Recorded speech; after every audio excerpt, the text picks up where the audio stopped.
All other sentient beings, especially those enemies who hate me, obstructors who harm me, and those who create obstacles on our path to liberation and mission. May they experience deep happiness, be separated from suffering, and swiftly will we establish them in a state of unsurpassed. All other sentient beings, especially those enemies who hate us, obstructors who harm us, and those who create obstacles on the path to liberation and omniscience, may they experience happiness, be separated from suffering, and swiftly will we establish them in a state of unsurpassed, perfect, precious Buddhahood. All other sentient beings, especially those enemies who hate us, obstructors who harm us, and those who create obstacles on the path to liberation and omniscience, may they experience happiness, be separated from suffering, and swiftly will we establish them in a state of unsurpassed, perfect, precious Buddhahood. Thus, until we achieve enlightenment, we perform virtuous deeds of body, speech, and mind.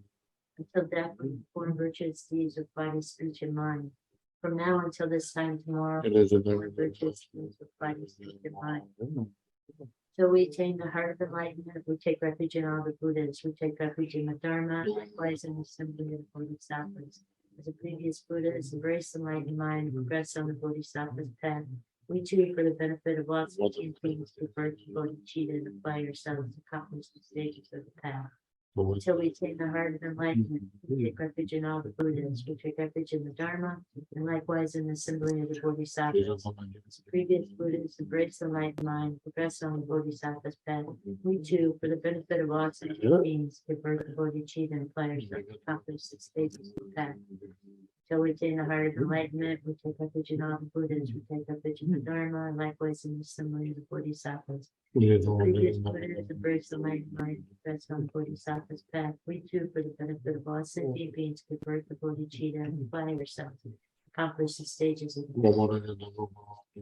In the Buddha, the Dharma, and the Sangha most excellent, we take refuge until enlightenment is reached. By the merit of generosity and good deeds, may we attain Buddhahood for the sake of all sentient beings. In the Buddha, the Dharma, and the Sangha most excellent, we take refuge until enlightenment is reached. By the merit of generosity and other good deeds, may we attain Buddhahood for the sake of all sentient beings. In the Buddha, the Dharma, and the Sangha most excellent, we take refuge until enlightenment is reached. By the merit of generosity and other good deeds, may we attain Buddhahood for the sake of all sentient beings. May all other sentient beings promise to the sky have happiness and causes of happiness. May they be liberated from suffering and the causes of suffering. May they never be separated from happiness and free from sorrow. May they rest in equanimity, free from attachment and aversion.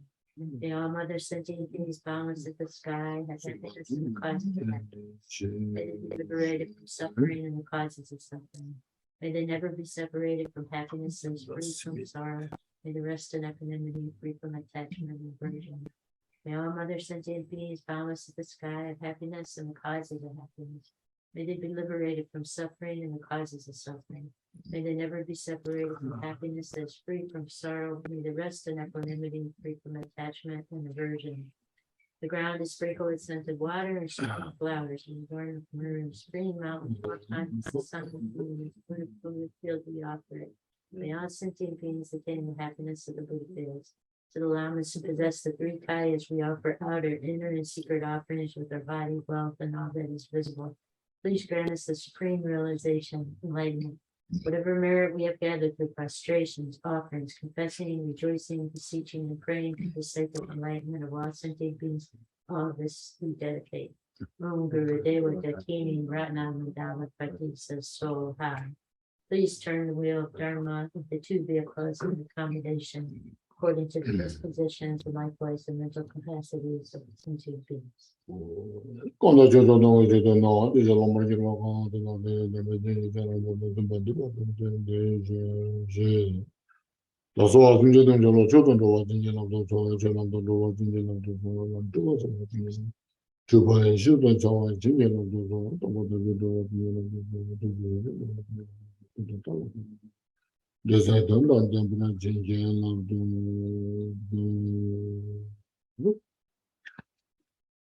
Hello, everybody. Good morning, Rabbi Shay. Good morning, good afternoon, whatever. Now here, We are studying the jewel ornament of liberation, the precious book. We are studying the chapter 17, the wisdom awareness, that subject.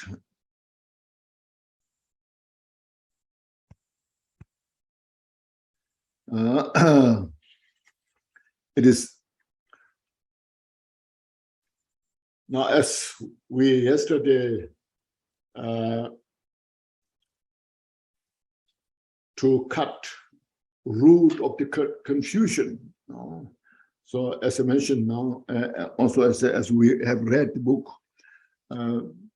it's very complex subject, but Gampopa put into very simple way, and not too many words, but very clear, precise.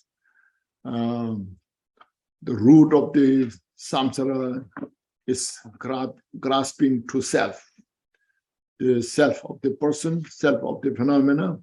So Gampopa very nicely identified what is self of the person, and then what is this self of the phenomena. After identifying what that is about, then he went through to the confusion of the grasping on the self, something that we see, we feel, we believe that something exists. So through all the analysis, then he kind of made it such clear, there's no such self of the person. And then after that, more subtle, the self of the phenomena. So within that phenomena, there's an outer and the inner mind. So yesterday, Gampopa went through the outer phenomena, what we see, that all are composite of the many dust particles. So some practitioners, or we should say beginners, step by step, like as we know, say, I'm exist here, I'm suffering, I'm happy. This grasping, fixated, and then so that as we grasping is that of the fixated mind in the phenomena, that the object is not exist as we perceive. Now that is very, now everybody has idea, the modern quantum physics theory. So you have all this idea, and Gampopa, very precisely how that is about. The dust particle is not exist as we perceive through very clear analysis. Now there are two, you see, there's two ways. One, through the study, investigate, analyze, examine step by step thoroughly. Through that, we cannot find theoretically. Now there are practitioners who meditate, practice, and then get the special insight. Through the insight, wisdom, you don't see or you don't find such kind of self of the person and the phenomena outside, the outer object, dust particles. So now today, yes, we are going through the mind. This does not exist as we think of. No, yesterday I have read this, page 239, if we're the same book. Then what are these existing things that appear to our perception? So they ask. Now we see these things. That we see the mountain, we see the houses, we see the place to go, restaurants, your home. All this what we see. We hear sound, we smell. What are those about? These are obviously exist, So what are they? Ask that question. The appearance of outer objects is due to the delusion of one's mind. Through the delusion, through the ignorance, then we don't see it. But it is the delusion of the mind we perceive that. Since mind arises like this, there are appearances. So since because of the mind perceive these things, and then we experience this. There seems to be there's appearances. How can we understand that this is the case? Now, as you said, these are not exist. So how we can understand? No. Before we realized, at least in the understanding, how we can prove that outer objects are not exist as we experience. One can understand through scripture, reasoning, and simile. Simile means analogy. Through scripture, this is strictly to the Buddhist. To the Buddhist, then Buddha, we accept what Buddha said. But if they're not Buddhist, then yes, Buddha said this, but I don't agree. We may say that. So that we need the reason. The second one, reason. But first, the scripture. First, the scripture, the Guardian of Buddha Sutra says, all sons or daughters of the victorious one, the Buddha's follower. So you see, all the Buddha's follower. The three realms are only mind. Three realms, the Kama Dhatu, Rupa Dhatu, Arupa Dhatu. Means the desire world, the form world, the formless world. These are called three realms, are only mind. Also, the Gone to Lanka Sutra says, the mind which is stirred up by habitual propensity arises as the appearance of objects. The objects do not really exist. It is the mind. It is an error to see objects as being outer. So now, in that Lanka Avatara, in this mission, due to our habit, due to the habit of through many lifetimes that manifested from the outside. It's a reflection. It is the reflection of our mind, the habit of the mind, a reflection of our karma. So that way we see it. But in reality, these are not there as we perceive. That what we see is error, misunderstanding. We are confused. So just made two quotations. Now next, say, oh yes, Buddha said this, no, but I'm not fully satisfied. We can say, no, I'm not satisfied. Can there be any more explanations? They'll say, yes, there's a reason. Oh. This paragraph, I think, need to polish the translation. Generally, it's okay, but the word structures need a little more better. So reasoning, that's right. Reasoning said that these outer appearances or the outer objects are nothing but conveyance of confused mind.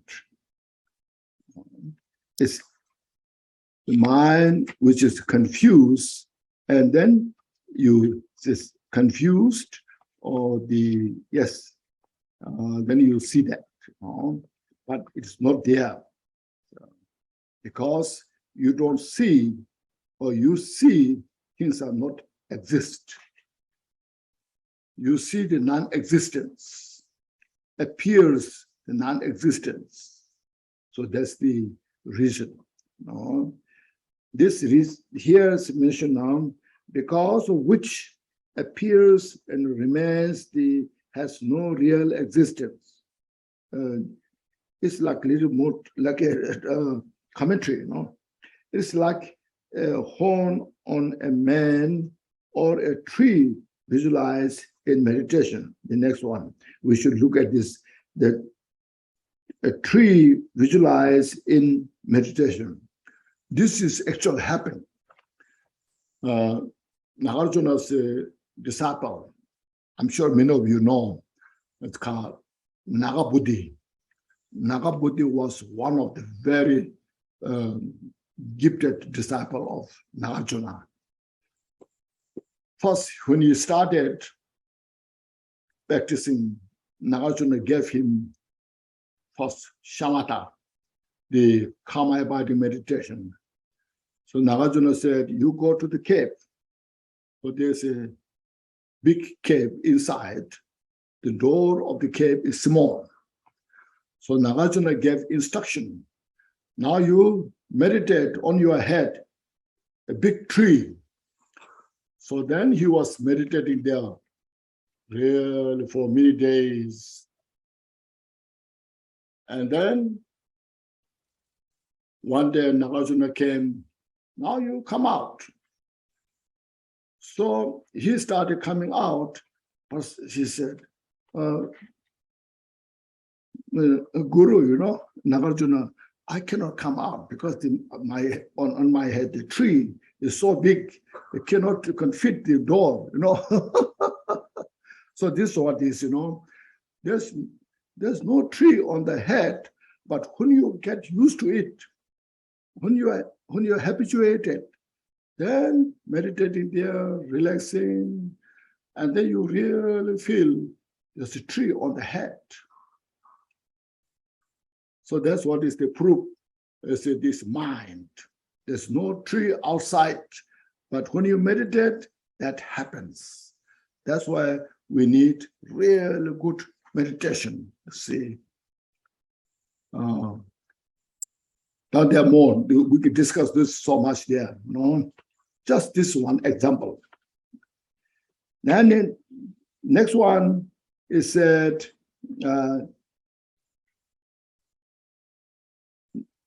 that which is exist is cannot see. That is here is mentioned likewise, because that does not appear, that does not appear, which is exist. That means changing. Like say we in our life, we meet friends, and first we love each other so much. We see nothing but only good. oh, you're so wonderful. No, I can do anything for you. It's so kind of, wonderful. Then after about a year, 2 years, 3 years, then changing started, and then no longer so good. They won't say, I will do everything for you. So that's what he's saying. Is you don't see that is not exist. You see that is not exist. You see, it's because of your mind. Your mind is changing that way. And then see everything changes. Okay. And then through the meditation of you see, like you have heard of Asanga. No?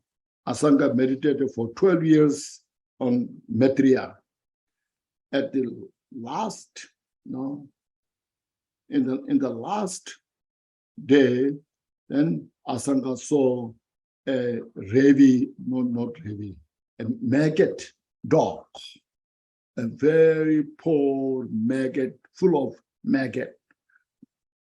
And then Asanga was so of such great compassion to the dog as well as to the maggot, And then just he could not help. He could not resist not to help the dog. His own piece of body now lay on the ground and closed his eyes and tried to take the maggot from the dog. As soon as he opened the eyes, there was no dog. He just saw Maitreya. See? So through the meditation, these changes, you see. In our life as well, when you hate the person so much, but then you practice loving kindness, compassion, all this you do later, then you feel that person is so grateful. You taught me how to practice loving kindness, compassion. Because you being so mean, and there I got all chance to practice the loving kindness and compassion. I'm so grateful. Instead of seeing as an enemy, you just change your whole mind. So this was called that is not, you see things that is not exist. You don't see the things that is not exist. You see, it's all your mind. No? And then the third one is said, see, here, because of the changes and because of the different projection on the appearances, this is, if you have heard of, just a bowl of water. We human beings see as just water to drink. And animals, they don't know it's water or not, but there's something to drink. And the hell beings, they see a molded liquid, burning liquid. And the gods, the god realms, they see as a nectar.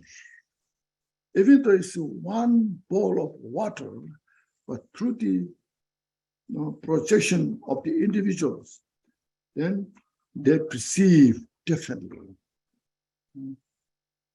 Even we human beings, we have, we can see we are 10 people together, go to restaurants. See, if we request the same food for all the 10 people, every 10 people will have different idea, you see. That's where you have to look your own, what you like, you see. Some will say, oh, that's so delicious, so wonderful. Some will say, no, I don't like so much. Some say it's so awful, I cannot eat it, So this, if it was the same object, but the different perception, different people's the mentality, you see, they project differently. That's why it says outside is not exist as we perceive. It's our own projection, our own habit. See, so then you see that's why you have to change all things through your meditation practice. If that is really exist as it is, everybody should perceive the same. Because it's the appearance is one. No, everybody should see just same, but it's not. So this way you see all this outside things there that exist is our mental projection. It's a reflection. It is the habitual tendency. People who have more negative mind, they perceive most of things bad. Oh, that's not good, that's not good, that's not good. And people who are practicing Dharma, compassion, loving kindness, all things, everything's just so positive. Or everything's fine. Even they see some negative things, just say, it's okay, no, doesn't matter. So this, you see, how the mind makes the difference. There comes the mind-only school, see. But anyway, first, the outside is not exist. You are not establishing mind is not exist. First, this outside, what we see, what we hearing, what we smell, what we taste, all this for every individual are different. Because of that, it shows the outside object that what we see, object or appearances, is not exist as we perceive.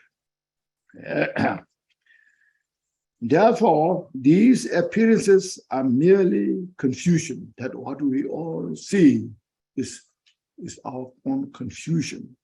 You see means it doesn't mean just only see. Something seeing exists. It's existence, that one. So this paragraph needs, I think, they need to polish the translation. All the rest, I was very impressed. Not bad. In a simple English, but very accurate. Now, simile, the first, scripture. Second, reasoning. These are the reason, you see. This reason we can talk to anybody. Buddhist, non-Buddhist, believer, non-believer, anybody we can talk about. Now, simile means analogy, giving example. As simile or as an example, their appearances are like a dream or illusion of magical display and so forth. So it's given two analogy. One is dream. That's very clear. You can have a dream. In the dream, then you go to the mountain. And beautiful, good weather, sunshine, a lot of flowers outside. So you feel so good about that. Or sometimes very bad dream. All this, when you wake up, none of those exist. You just say, I have a dream. It's just a dream. So it's just in the mind, just that manifested, not exist anywhere. Like in your small room, you can dream a big elephant. There's no space for elephant in your room, but you can dream the elephant, big one. So like this, it's your mind. And then, see, magical display. See, the magic show, magic conjure up things, and they show you all the different things that not exist. But through the causes condition, it's all manifest. This just we should see this our modern time. Way back, there was no aeroplane, no railways, or no train, no car, no buses. No. And through the science, technologies, to do this, mental thinking, investigation, and making all these aeroplanes. Now you see how many different types of aeroplane. So many cars, different types of cars, train, all those modern technologies, all just manifest from the emptiness. Those things are not exist. Now this all manifested because your mind made it. So these are all mental products. Now we should see, oh yes, how the mind is powerful, can make all these things. As we other day we talked about this powerful, the weapons. These are made very destructive,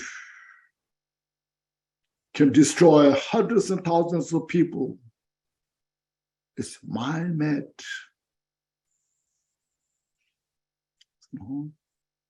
Look at these things. And in our own mind, we want peace and happiness. This everybody's interest.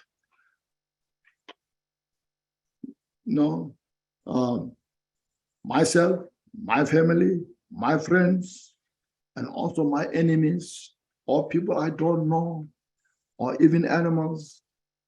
Everybody's interest is peace and happiness. But through the delusion, through the confusion, then we create all these things. Some are useful, some are very destructive. Just look at these things. It's the mind. The mind made these things. There's not these all things are not exist as we see.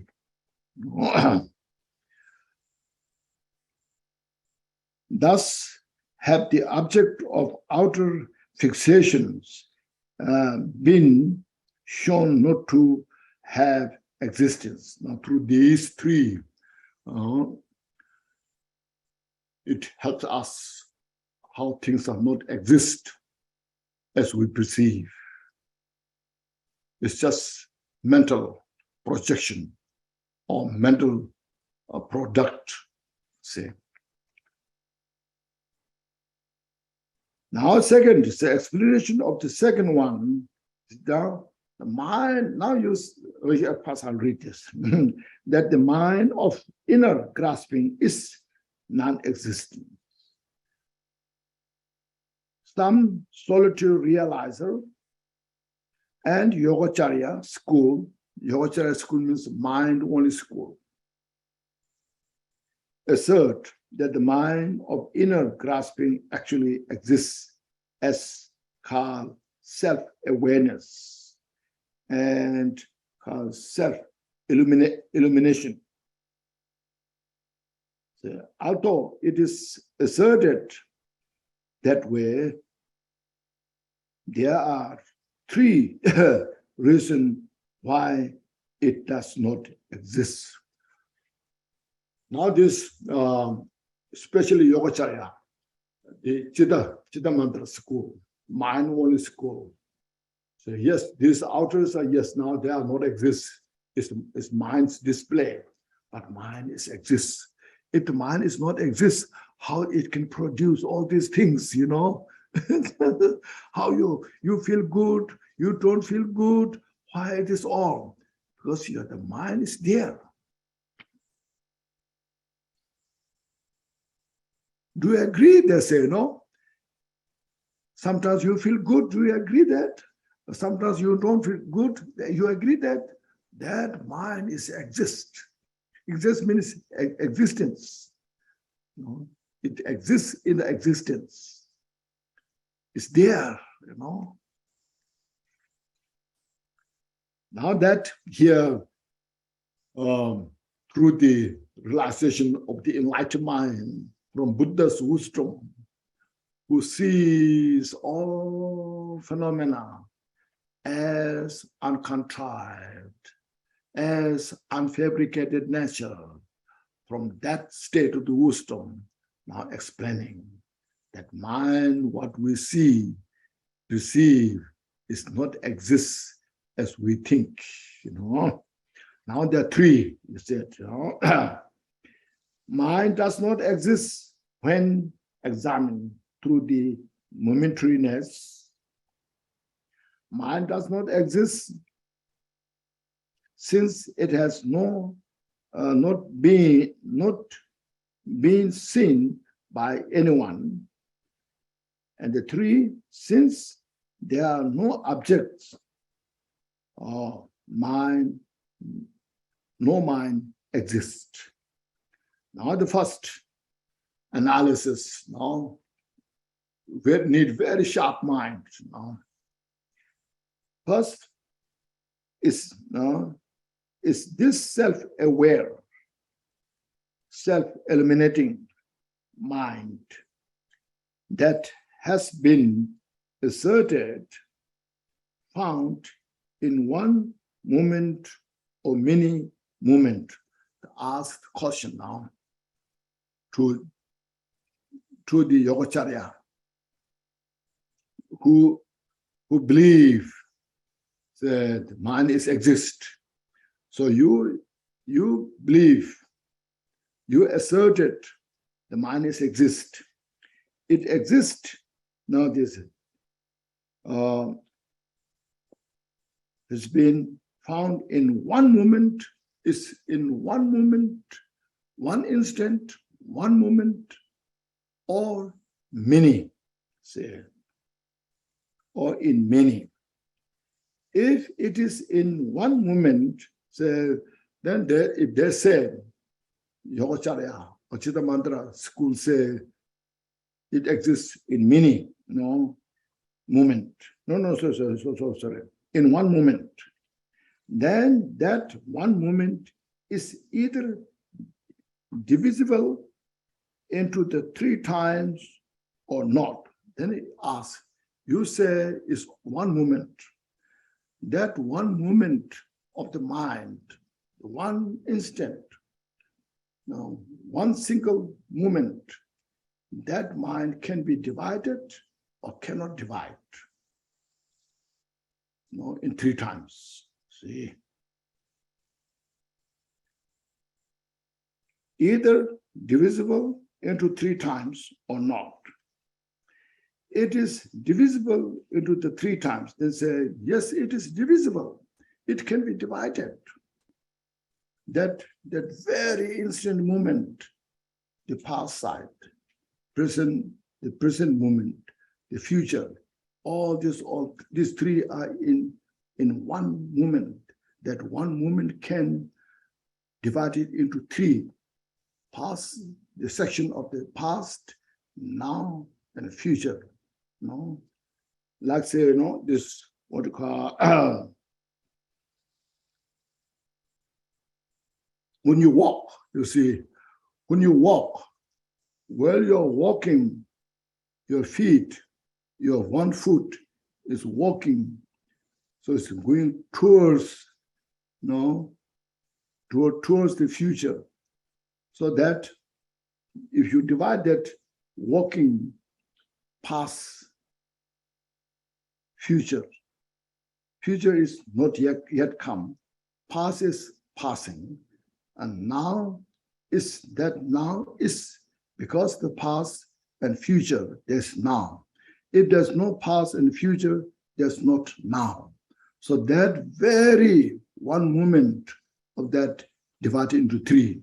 So that divided into three, and three is not non-exist. See, you cannot find one independent existence.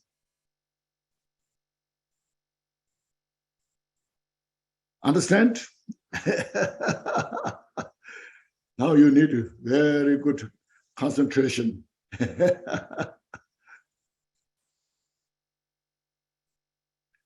Okay, if it is divisible into three times, you see that very moment is divided into three times, and then they're divided into three times, divided into times, the none exist. Like yesterday's the dust particle, the smallest dust particle divided into 6 parts. When you is divided into 6 parts, at the end you don't find any, any dust. Likewise, here your mind divided into 3, past, future, 3 now, and then at the end there's nothing to divide. That means there's nothing exists. See? Then that moment does not exist, you see. So that you said the one moment exists is not exist now. Since it has become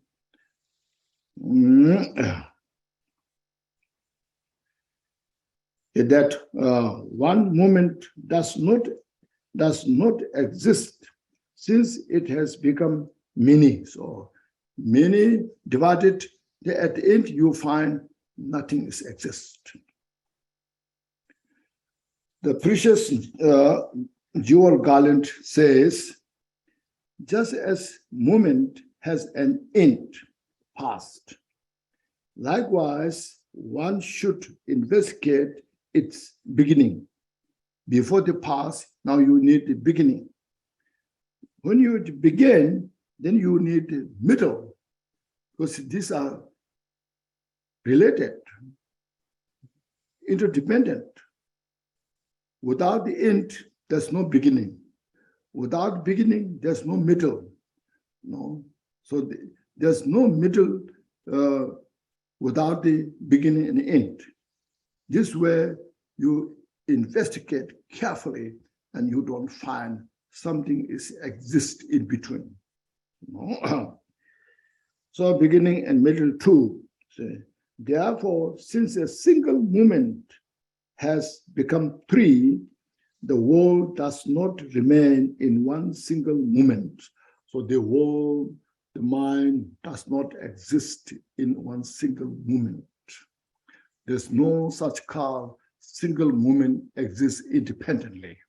So this here we should understand it not exists independently, permanently. So all are just relative conventional state. Now, as you know, we are not denying there's no past, no future. Of course, in the relative state, there's a past, there's a future, there's now. But if you examine thoroughly, then as yesterday we went, past is past, it's like a rotten seed. Future is not yet here. And this moment is just passing through and not exist independently. However, if a moment cannot be divided into the 3 times, then that moment becomes non-existent. See, therefore, since one moment does not exist, the mind is also non-existent. You cannot find a mind that exists freely, independently. It's all just like a mirage. Now they say, if one says there are many moments, before he said there's one moment, So now they reviewed that one moment idea is gone. Now review that. Now that they changed, oh yes, now I understand there's no one moment.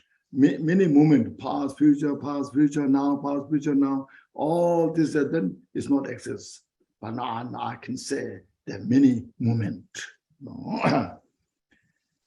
If a single movement existed, say that very single movement is existed, if it is there, then it would be right to say that many movements exist by accumulating ones. But since a single movement does not exist, many movements are also non-existent. See, if the single movement is there, then many single movements put together, you can say many movement. But first of all, there's no one is exist. And without the one, how there can be 2, 3, 4, So these are just illusion, it's not exist, And since many movement does not exist, the mind is also non-existent. You should understand through this analysis. Please read more carefully, investigate, and then we should have conviction our own. Say, yes, it makes sense. So these are not a religious point. You say, these are just scientific analysis. But science, they don't know the mind. The mind is very complex subject, you see. It's everywhere. At the same time, it's not exist anywhere. It's everywhere, not exist anywhere. So that's the confusing. Okay. That's the first. Mind does not exist when examined through the momentaries. The second, mind does not exist since it has not been seen by anyone. This one now second. Now to explain the second point, that the mind has not been seen by anyone. First of all, have you seen your own mind? How big it is, how small it is, what color it is, what color it has, what kind of shape it has, When you're so upset, what it looks like. When you're so happy, what it looks like. See, we ourselves have not seen it. We just feel, today I feel so happy,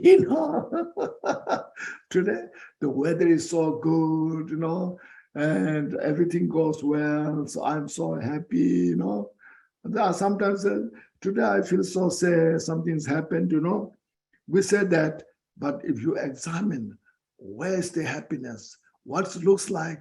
No explanation, see? It's inexpressible. So that's where it said, have not seen by anyone.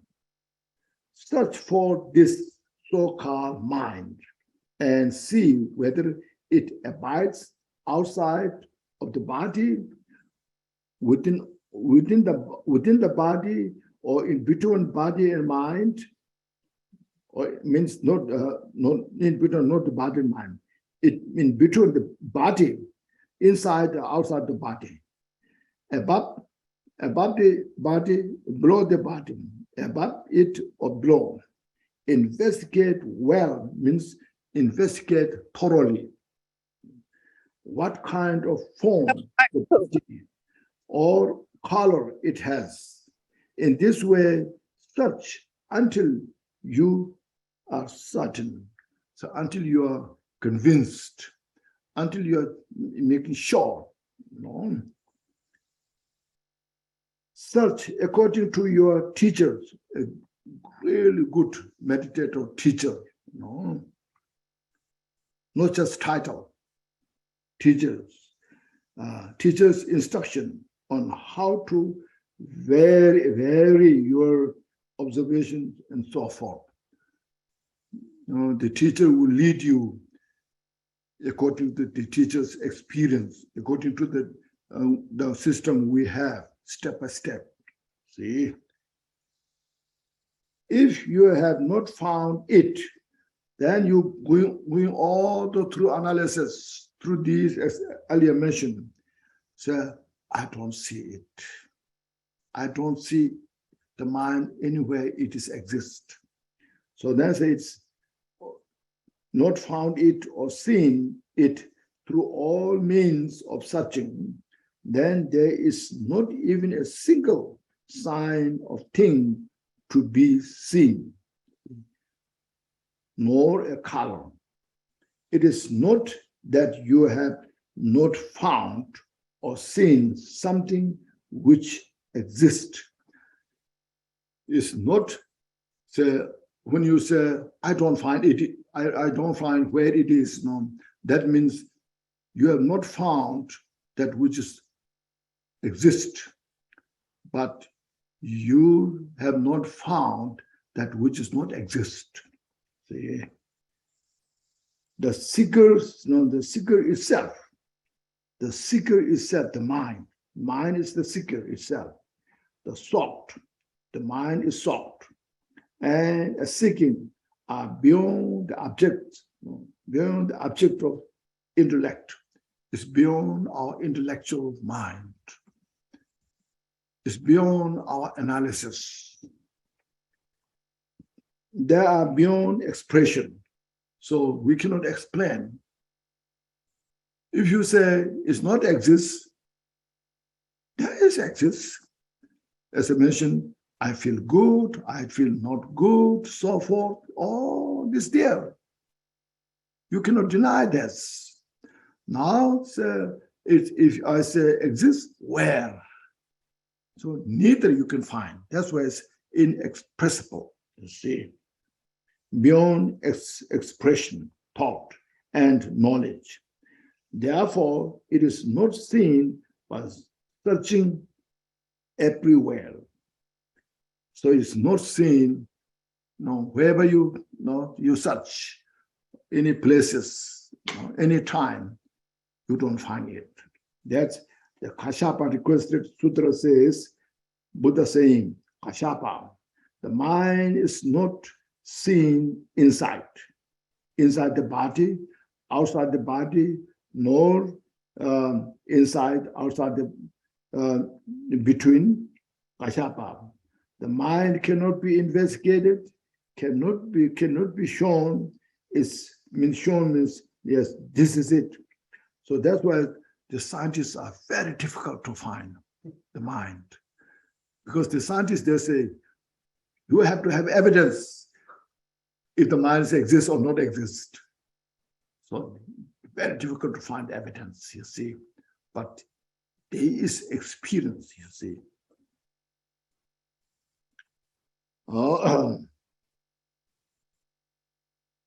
Cannot be shown. It's the unsupported, is non-appearing, cannot be perceived, and is non-abiding. Kashapa. The mind has not been seen, is not seen, and will not be seen by all the Buddhas. The Buddhas of the past have not seen, Buddhas of the present, they don't see, and Buddhas of the future will not see. So this is the mind, so not just showing this. This is the size of the mind, this is the color of the mind, Also, the fully holding the Holy Dharma Sutra says, therefore, mind is like straw and stuffing, you see, empty, like straw.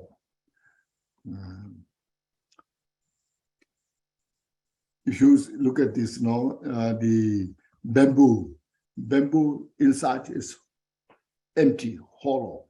Outside looks beautiful, but if you cut, it's inside empty. So like that, mind is, you just see it, I mean, if you feel it, but it's not there. No. So that what they're showing is there's nothing to grasp, nothing to hold on. You know, that's why I say straw, stuffing something's put inside. You know, it's not real. Having fully understood that the mind is without existence, do not hold on to it as having some core. So don't see there's something essence is there. Then the very no essence is the essence, or the essence is no essence. Because it is empty by nature. Phenomena empty by nature. Do not exist. All adventitious means adventitious phenomenon. Everything's imputed, labeled, temporary, have been shown to be of this nature. Everything is this nature. Oh, just label. Now you can see very easily in the world, people are making so important this, that. Everything's just labeled and everything's changing, constantly changing. Today it is so important. You sacrifice so much, and next day everything's changed. See?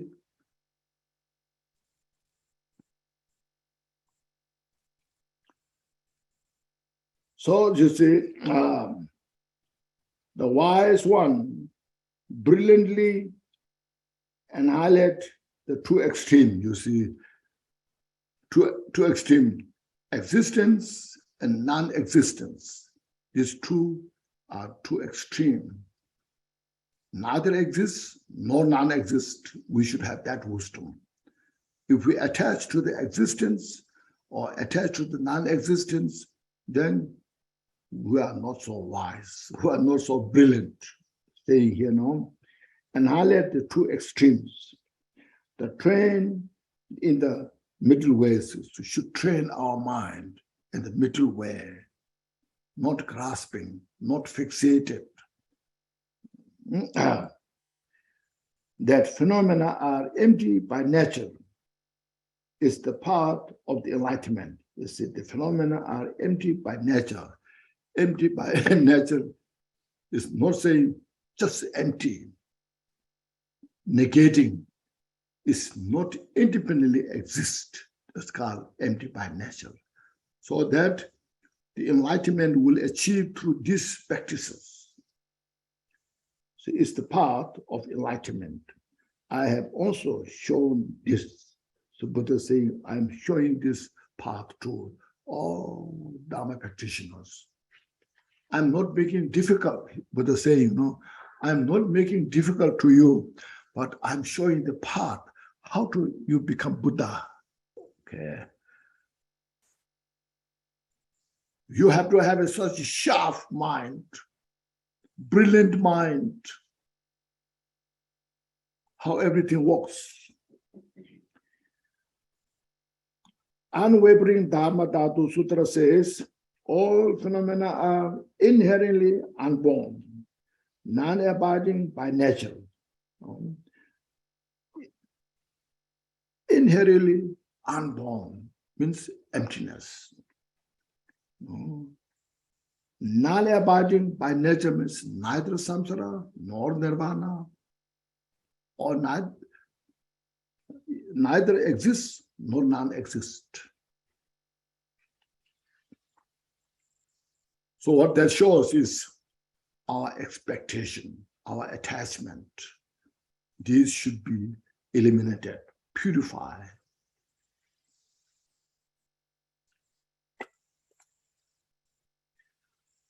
Free from all limitation of activities and action, and beyond the object of conceptual and non-conceptual thought.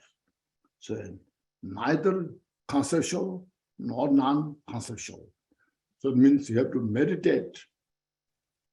We should have such a powerful meditative concentration, shamatha. No any kind of fabrication. Just abide the mind as it is. When you abide your mind as it is, then you can see it's neither exist nor non-exist. It's there and it's not there. So that makes the life much easier. No fear, see, no attachment. There's nothing to attach to. There's nothing to hate. Totally peace. Unfabricated peace. Yeah. Therefore, since the mind has not been seen by anyone, so there is no benefit in saying that it is self-aware and self-eliminating. So since the mind itself is not exist, how you can say self-aware, self-eliminating, or lighting, the clearing,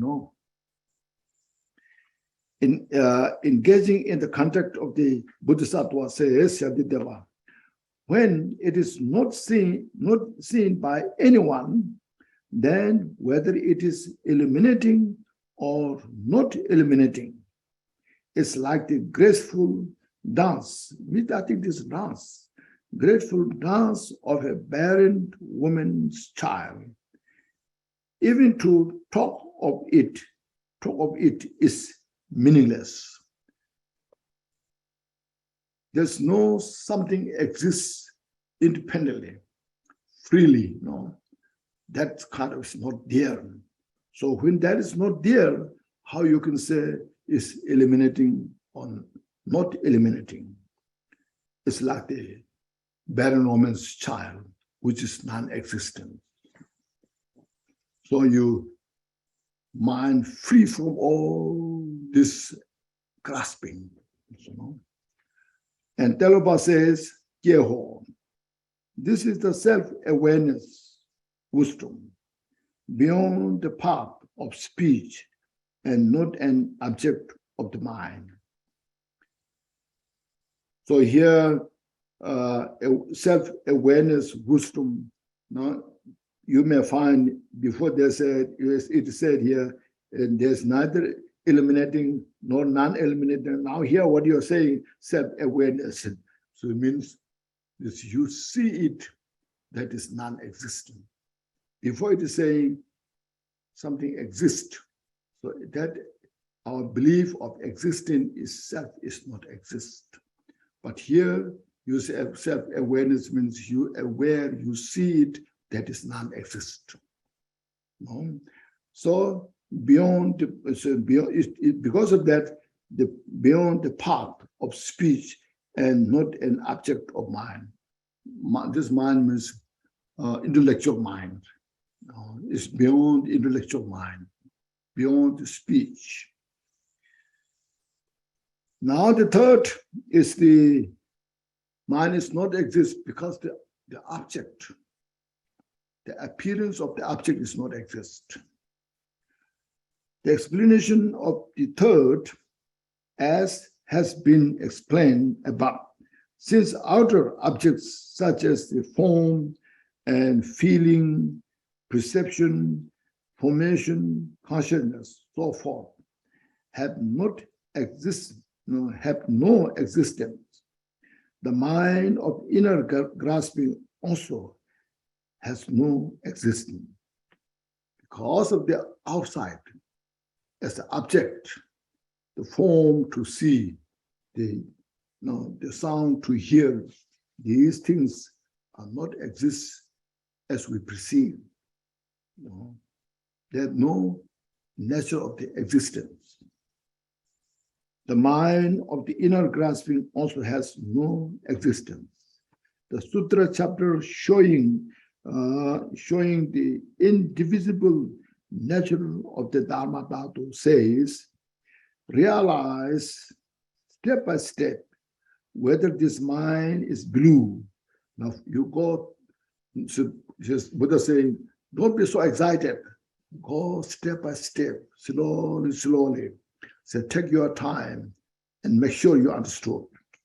There's a step by step whether this your such class mind is blue or yellow, red, white, russet,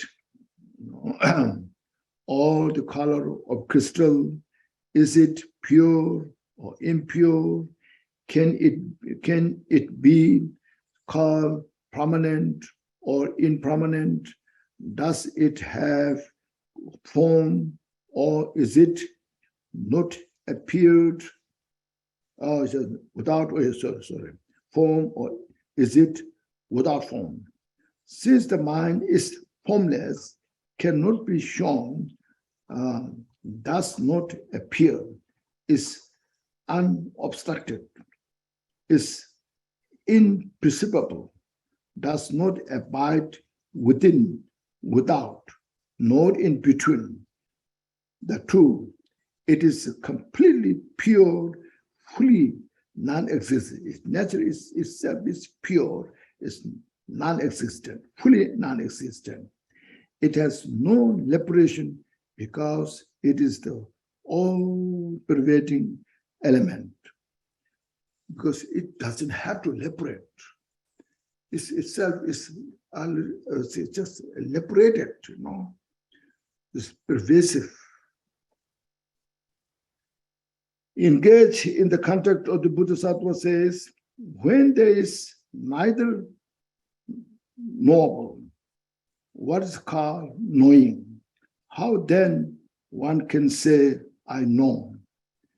When there's no object exist, that's like in the dust particle analysis, these all objects are just illusory nature. It's like magic show. So when these objects are not exist, so how you can say there's mind to know it? Because there's no object that is existence, and the mind, there's no mind to perceive it.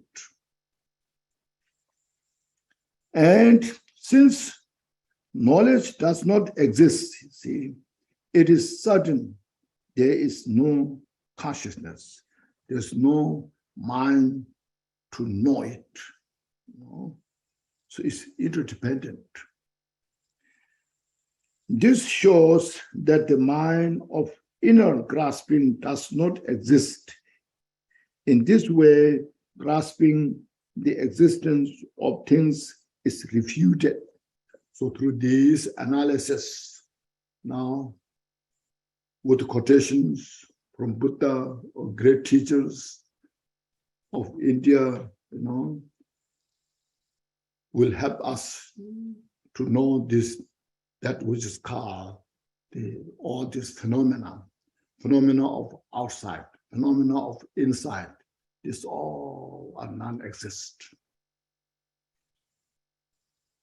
Okay, so this all the refuting the existence of all the phenomena. Okay. Now the second refutation of grasping things as being non-existent. See, now this is very important.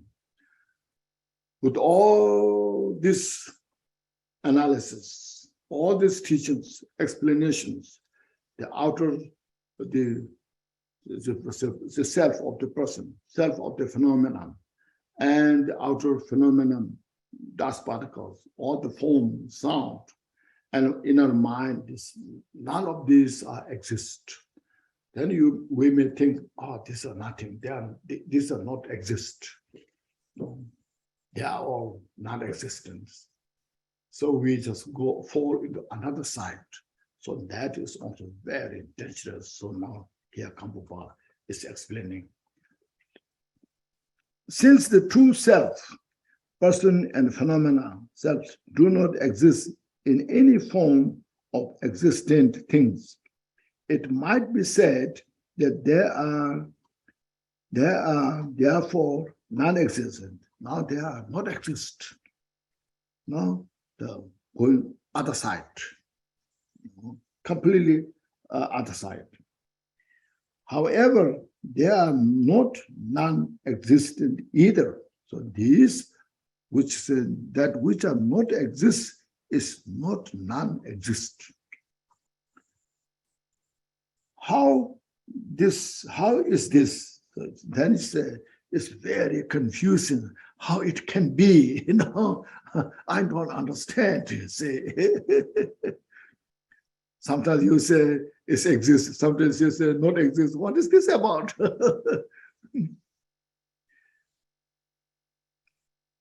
Now see, for us, you see, we to dispel our confusion.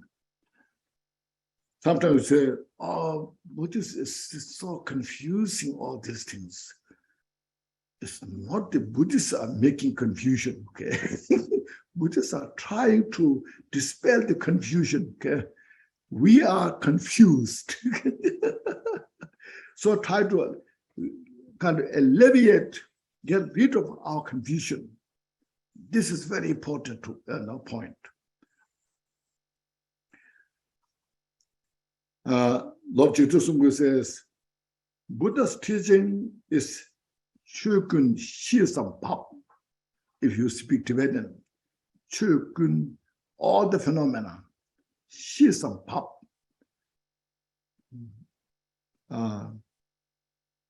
Shisampap, mode of abiding. Now, the basic, it is on nature, not any contrive. So how is this? Because the true self or mind could only be said to be non-existent if they had previously existed and then later cease to exist. Says no, first they exist, then later they are non-exist. Then you can say, yes, it's not exist, not existence. Yet, since phenomena which are called the true self, the self of the person, self of the phenomena, or mind have from the very beginning had no inherent existence. Right from the beginning, they are not there.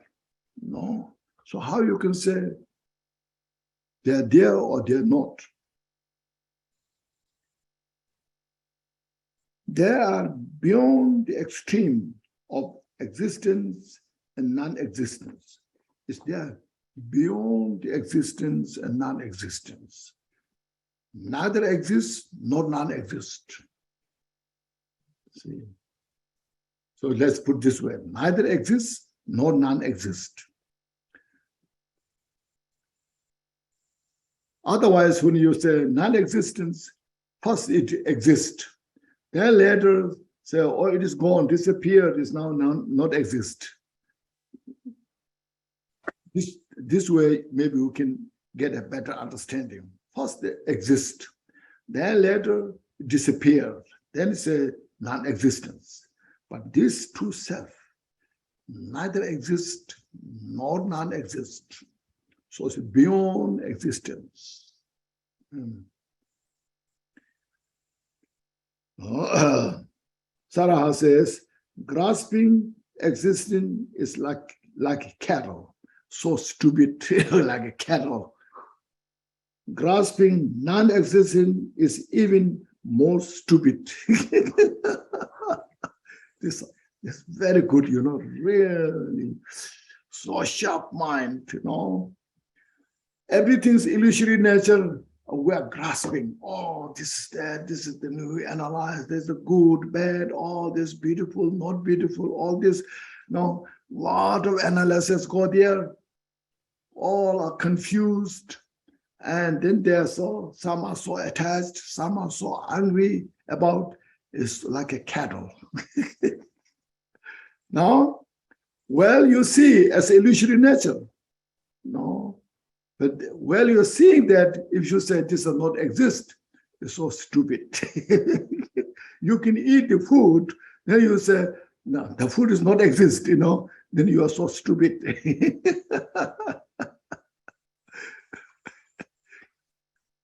This it's very very sharp mind, I can say. Then going to Langa Avatara says, outer things do not exist, nor not exist. Outer things, that what we see as we perceive is not exist as we perceive. But then say it's not exist at all. It's not also that way. It's a nor not exist. Mind also is completely without fixation. The mind also say, I like, I don't like, I attach, I have anger. So these things also not exist. They're illusory nature. They're just display of the emptiness. Mind also is completely without fixation. Having abandoned all the views with this, this exists, not exists, all this what we're describing, all this about, there's a view. So when you have the view of this and that, there's either aversion or there's attachment. So none of this exist. So having abandoned all the views is the characteristics of non-arising, characteristics of the definition of the unborn. In Tibetan, it's very beautiful. Chiru ngogo yeme min, sebjang yosu suwa me, tawa tamje rabamba, dini keme tinyeto. By purifying, abandoning all the views, object, subject and object, so the dualistic state of this all abandoned, purified, and that is the definition of the unborn, the non-arising.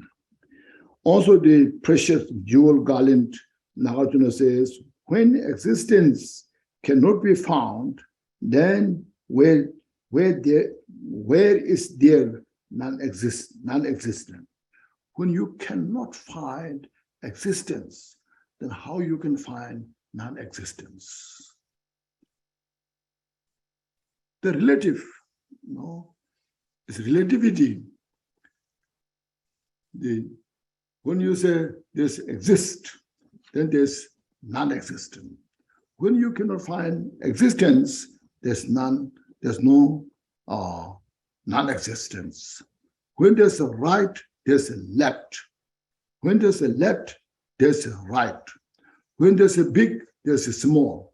If these things are not exist, how you can say big or small, right or left?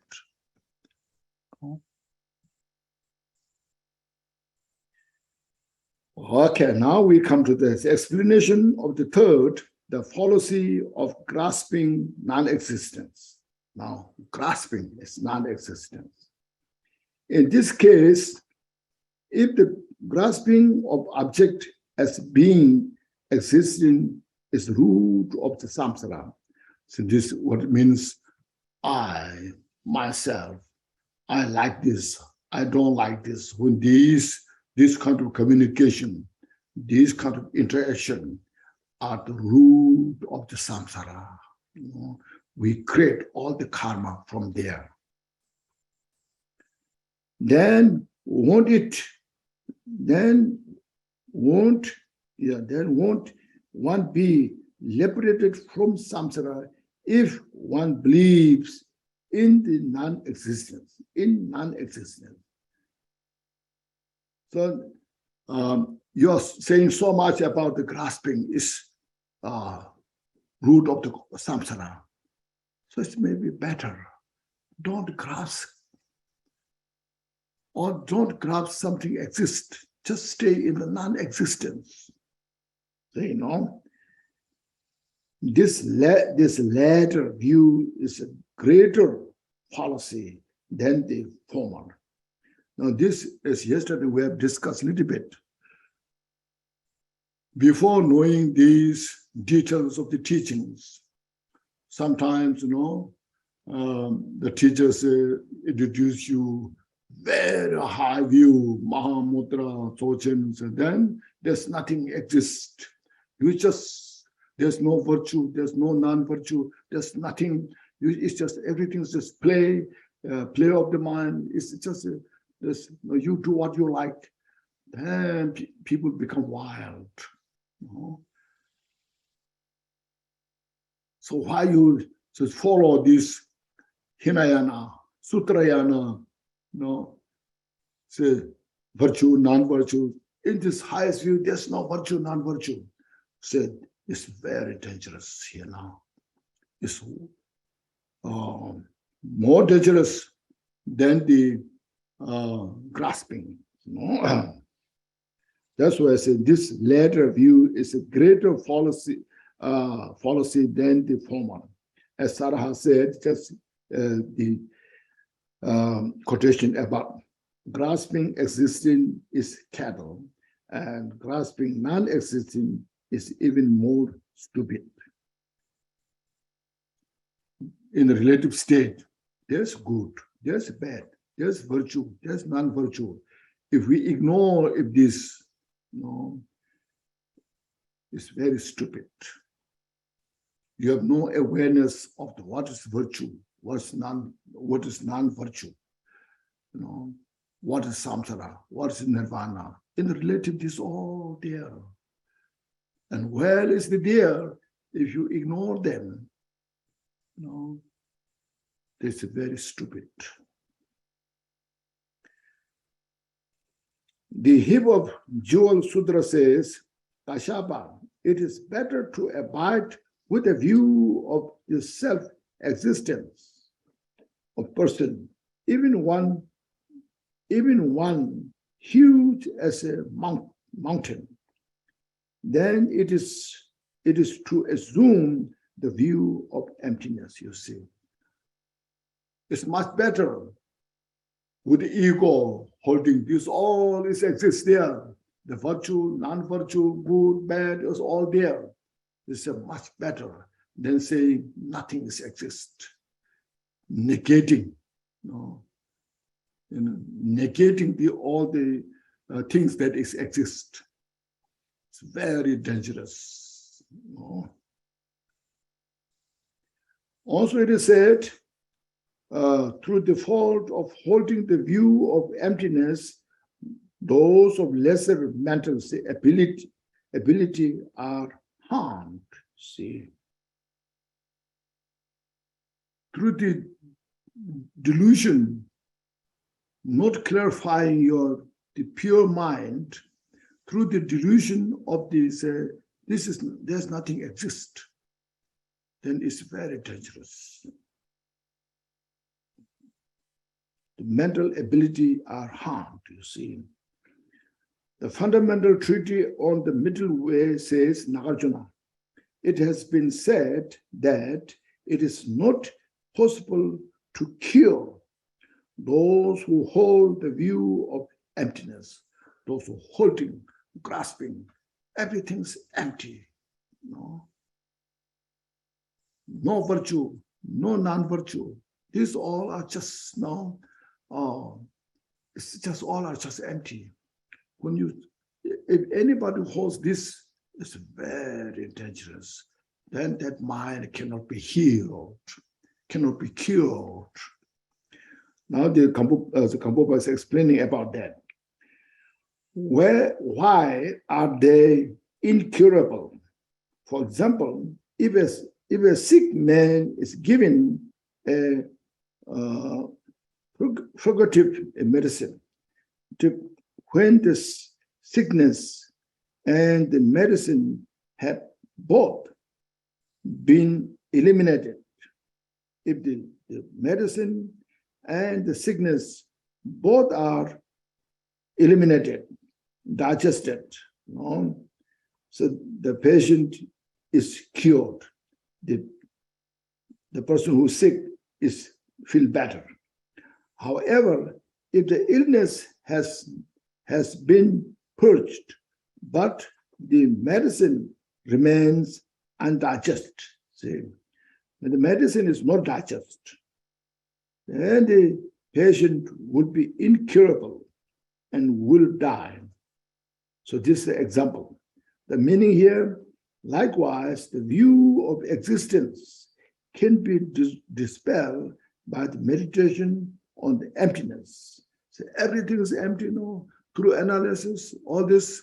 So then, yes, I understood everything is empty. But by viewing emptiness and by attachment to it, the owner of the emptiness will come to nothing and will face toward the lower realms. So, person who is attached to the emptiness, my view is the best view, highest view, we attach to that. And then meditate on that and attach to that. So nothing exists. So then it's very dangerous. Cannot be cured. The existence, the view can be removed by the emptiness. But holding the emptiness as an object to attach to that, and there's no other remedy to purify that. And that person who has such a wrong view can be born in the lower realm.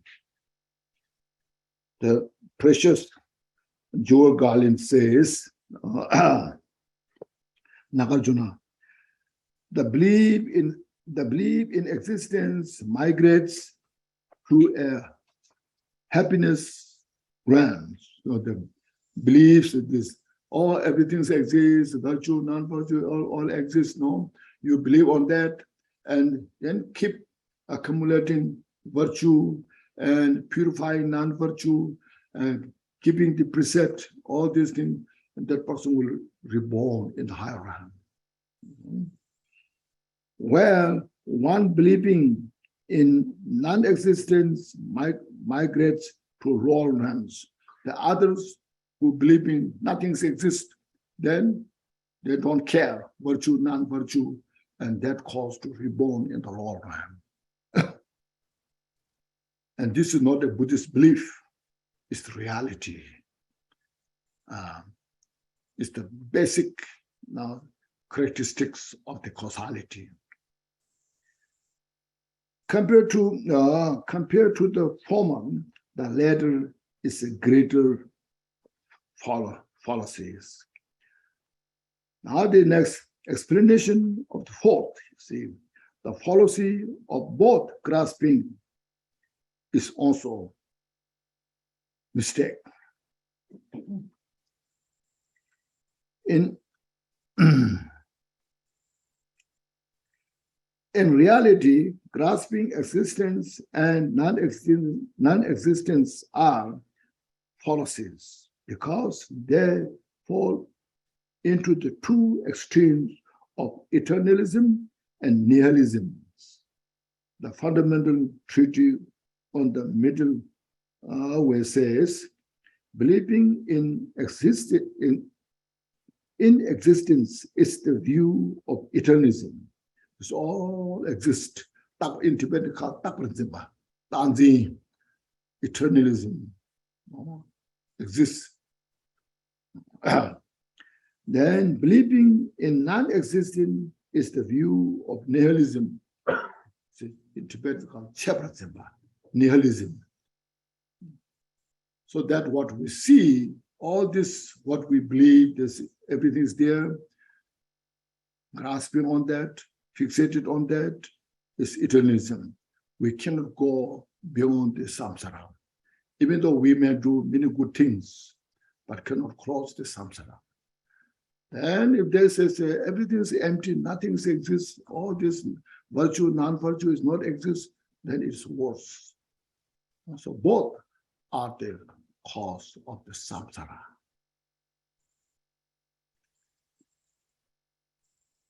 To fall into the extremes of the eternalism. Okay, yeah. Eternalism and nihilism is ignorant. So they are ignorant. As Sarah said, the ignorant will not be liberated from samsara.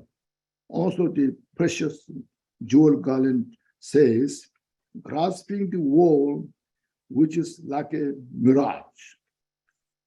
What we see, all these things are like a mirage, like a rainbow. They just appeared. We cannot deny that. We just see those things. We cannot deny when the rainbow appears, but it's not exist as it looks. It's because it's a mirage. Saying it exists or not exist is ignorant. Well, you are seeing the mirage. If you say, oh, mirage does not exist, it's also stupid, You see the mirage, you see the rainbow, Well, you're seeing this, if you say not exist, is mirage, is ignorant, Well, you are not, you're seeing this, you're seeing this, if you see that it exists as it is, as like real, is also ignorant.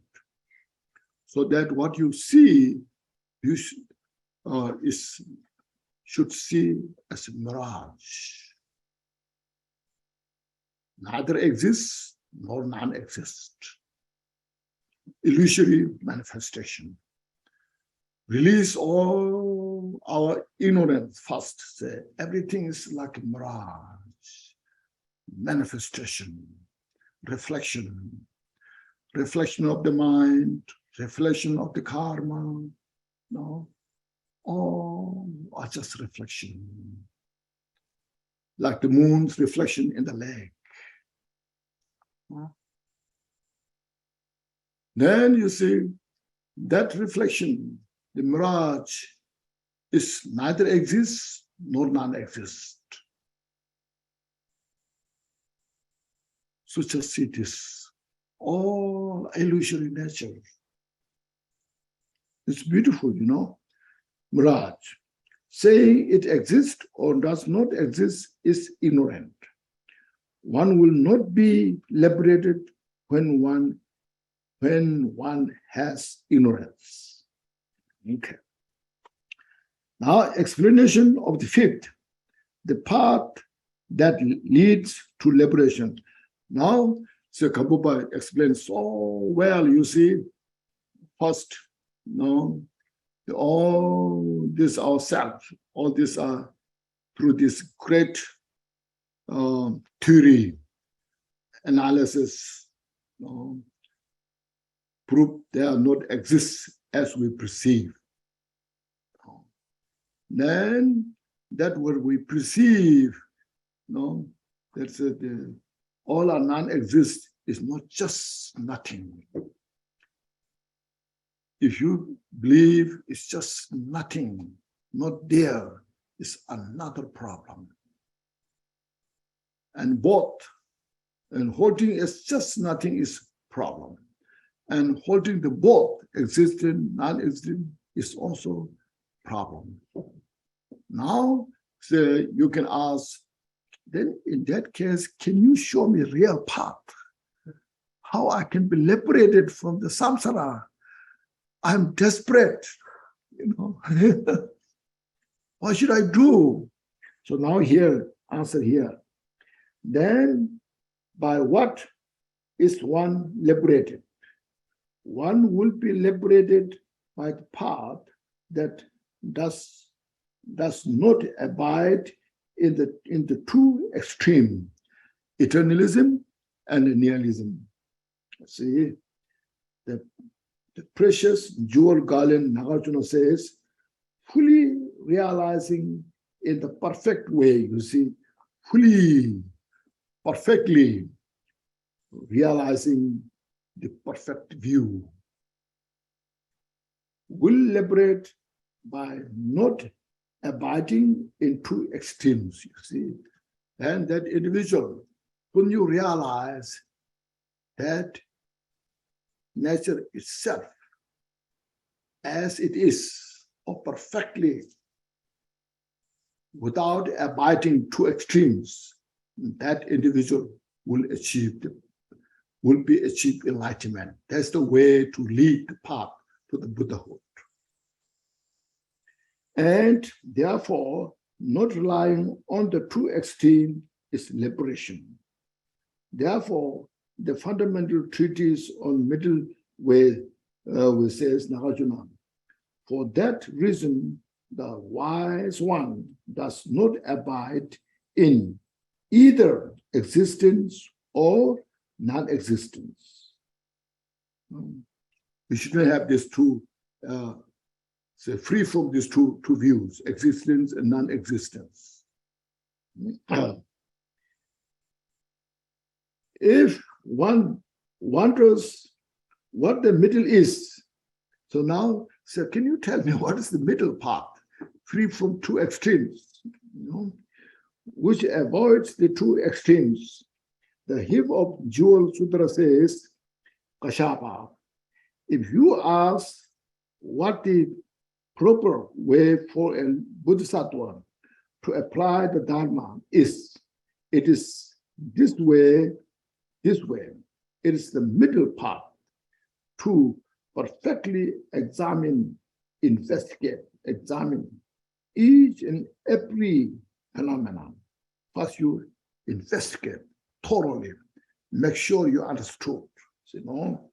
Kashapa, if you ask what is this middle path, this examination of each and every phenomenon, apply yourself in this same way. Kashapa, permanence is one extreme. If you see permanence or eternalism, Takpa is one extreme. Impermanence is the other extreme. If you say just impermanent, that's also, if you attach to that, it's also extreme. That which is called the middle between these two extremes cannot be investigated. Now, in between what exists, there's nothing to show. That we cannot say is nothing to show. It's neither exists nor non-exist. No. So that's why it cannot be investigated. It cannot be shown. It does not appear. It is the imperceptible. Kashapa, that which is known as the middle path, is the perfect and individual examination of each and every phenomenon. Kashapa, that which is called self is one extreme. That which is called selfless is the another extreme. When we say self is now, through this analysis, the self is this grasping to the self is the basic root cause of samsara. There's no self. Then you have an idea, there's no self. You are so attached to the selflessness. That's wrong also, So now here, we have to free from both self and selfless. It's the extreme. That which is called selfless is the other extreme. Likewise, Kashapa, that which is called samsara is one extreme, and nirvana is the other extreme. That which is called the middle in between the two extremes cannot be investigated. it cannot be shown. It does not appear. It is imperceptible. Kashapa, that which is known as the middle part, is the perfect and individual examination of each and every phenomena. So this is showing the wisdom we need such. So that wisdom, as earlier mentioned, supported not just only wisdom, the method, bodhicitta, and all the other parameters, generosity, moral ethics, perseverance, all meditative concentration. We need all of those things. All this, when you come together, then you have such a ability, opportunity to penetrate the reality nature of the phenomena. See, so that's the teachings of the Buddha to free us from this confusion, from this samsara. Shantideva says, the mind is not within or without. Then neither can it be found in other place. It cannot be found anywhere. It is not mixed with anything, nor is it apart. Because this mind is not the slightest thing at all. Then the nature of the sentient beings is nirvana, you see. This is showing basic, fundamental nature of the mind itself, of the every sentient beings. It neither exists nor none exists. No? You cannot find anywhere, but you can, it is, the mind is everywhere and you cannot find anywhere. It's like a contradictory, So when you don't realize, that happens. When you realize, it's called inexpressible. See? Let's say, now you, in your tongue, you put some delicious, very scrumptious, delicious piece of fruit on your tongue. And then I ask, what does it taste like? And you say, it's so delicious. Then I ask, how delicious it is? Then you say, it's very delicious. There's no word to explain about that, you see. You just say delicious, Now, finally, what you have to say, you taste it. You give me a piece of that fruit. Then I take it. I eat it. Then I say, oh, yeah, that's what is delicious. What do you mean, Make sense? This is what about the Dharma practices, That's what's called inexpressible. See? I cannot express the delicious nature of the piece of fruit, I only can say, describe a little about it, but not directly about it. So then you say, it's neither exists nor none exists, you see? Free from the two extremes. That's what that is showing that, So that delicious nature is, nobody made it. It's just nature of the fruit itself. So likewise, sentient beings are naturally, they are in nirvana. That's why it's called, everyone has the Buddha nature. See, we just have to make effort to see it directly by ourselves.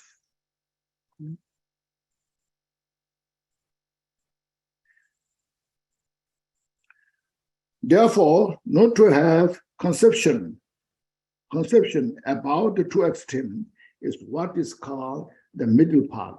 However, the middle path itself cannot be examined. See, in actuality, it is free from being grasped as an object. It is beyond conceptualization. So Adisha says, furthermore, the mind of past has ceased and perished, gone.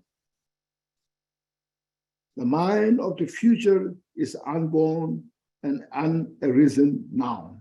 The mind of the present, this very moment, is very difficult to examine because it has no color, colorless, and no shape, it's shapeless, like the sky. You say sky, where sky? Okay, you know. Beautiful, you know.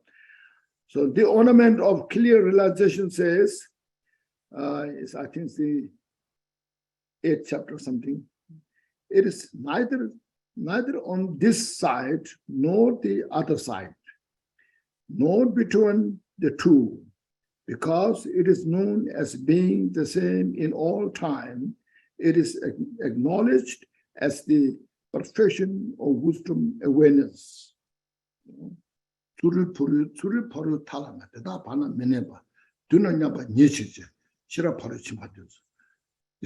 Its nature is always that way. Past, present, future, it never changes. But there's no something exists which never changes. It's reality, non-duality. That non-duality naturally, the nature itself is beyond expression. The same nature. The ornament of clear realization says, it is neither on the side, oh no, I read that. Now the explanation of the 6th, that the nirvana of liberation is the nature of nirvana. If all phenomena of samsara are neither existent nor non-existent, then is nirvana something existent or something non-existent? So this question is very important. You see, first look at the question, see it, how it makes sense, then you look at the answer. Some who objectify it think that the nirvana is something existent, but it is not like that. The precious jewel garland Nagarjuna says, nirvana is not non-existent. How could it be existent? When it's not non-existent, how you can say it is existent? If nirvana were something existent, then it would have to be something compound, something created, put together, because it's existent, you know, it's phenomena. If it were something compound, then eventually it would perish. If that is exist by compounding, by putting together, then sometime, because it's impermanent, will perish, disappear. The treatise on the middle where it says, if nirvana were something existent, and then it would be compound, and so forth, compound, then it will perish. But it is also not non-existent. It is said in the same work, it is not something non-existent. What is it then? It is the complete exhaustion of all thoughts which grasp existence and non-existence. Nirvana is beyond conceptualization and is inexpressible. The precious jewel garland says, the exhaustion of the grasping to existence and non-existence is what is called nirvana. When all our all our thoughts, dualistic thought, the thought of the duality, when this all cease to exist, this all are dissolved into the shamatha, in the meditative state, then you achieve, and then through the special insight, one achieved nirvana.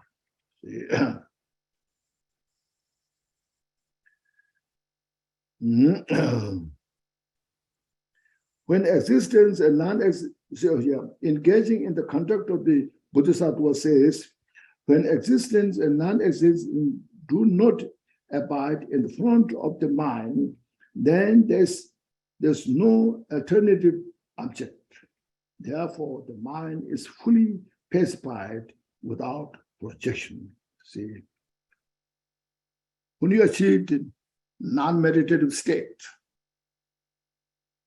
free from the existence and non-existence, when the mind is engaging all the different objects, when that is ceased to exist, that is the nirvana. The Noble Brahma Request Sutra says that which is called the complete nirvana is the total pacification of all perception and the freedom from all movement.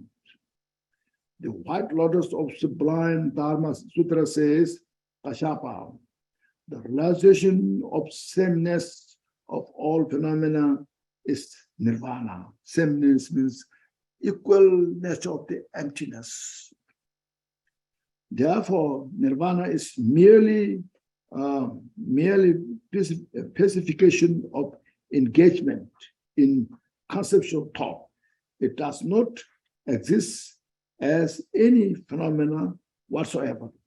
Rising, cessation, abandonment, attainment, and so forth.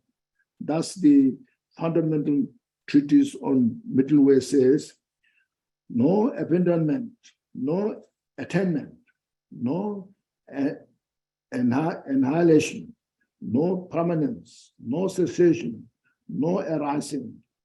This is nirvana, means purify all our dualistic thoughts.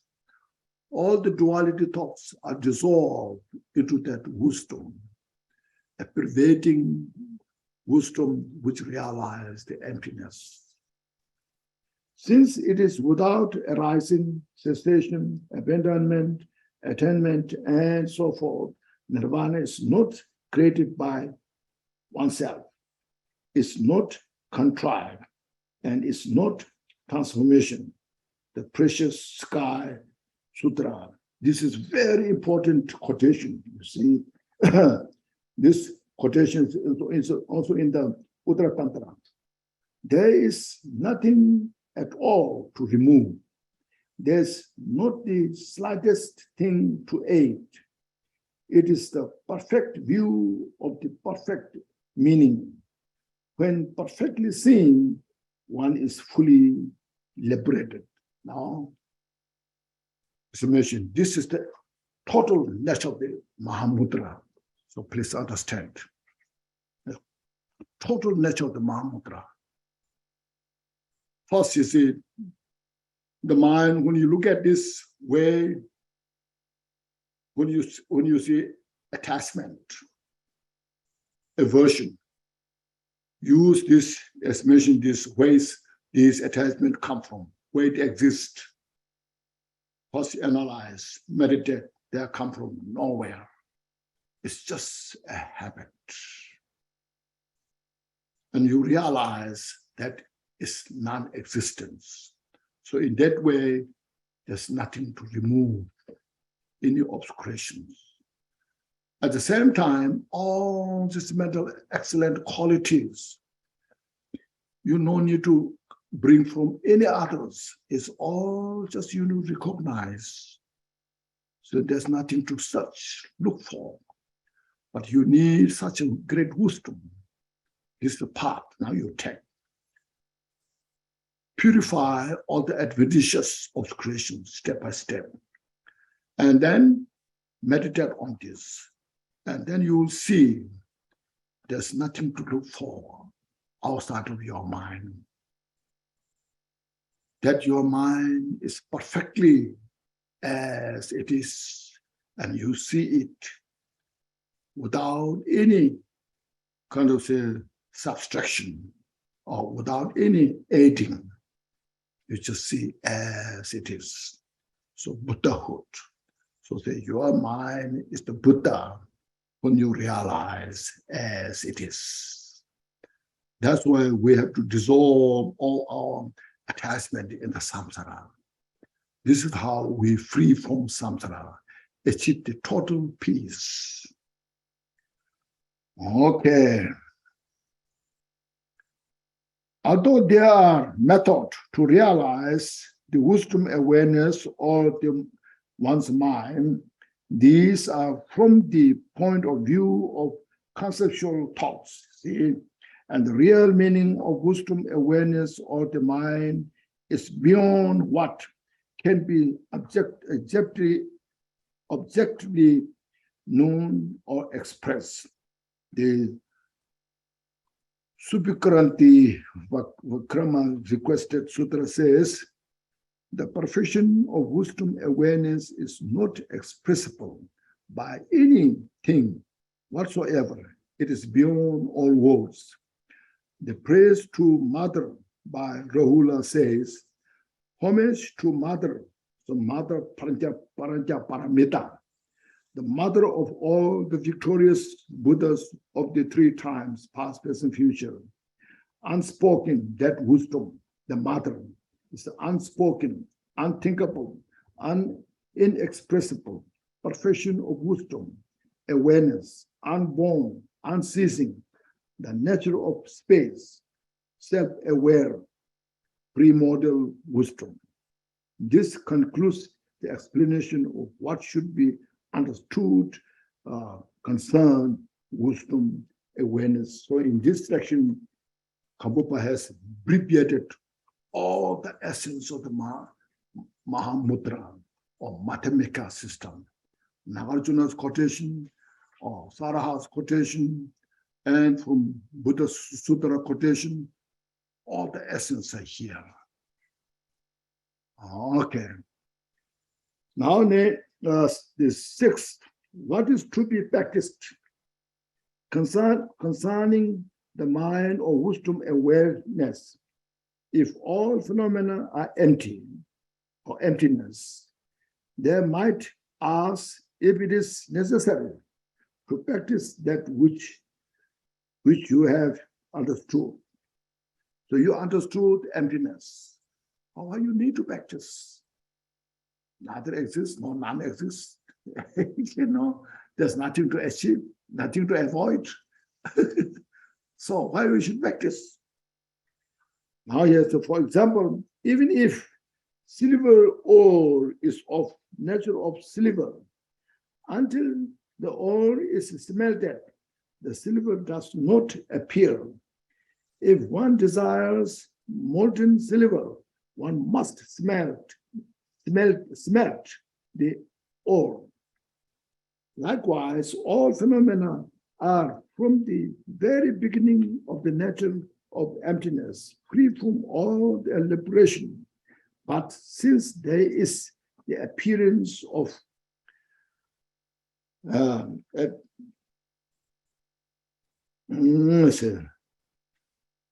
but since there is this appearance of various things to sentient beings and experience of various suffering, this wisdom must be understood and practiced, you see. We cannot ignore in the world so much suffering is there, so much manifestations here. There's so much good and bad, everything there's manifesting. We cannot ignore. So we have to understand. We should understood all this naturally, perfectly, and then must be practiced. Therefore, one should understand as was explained before, and to practice, there are 4 stages: the preliminaries, equipoise, the post-meditation stage, and the sign of the practice. The preliminary step is to settle the mind into its natural state, means shamatha. You need such a wonderful shamatha. Then how it is stabilized, the 700 stanza perfection of wisdom says, a son or daughter of noble family should maintain a seat and solitude, should delight in a place free from disturbances, and then sit in the full lotus position without letting the mind be concerned with all the signs and so forth, like in the samadhi section, meditative concentration. Look at there, get all the information from there. One should proceed according to the preliminaries of the Mahamudra.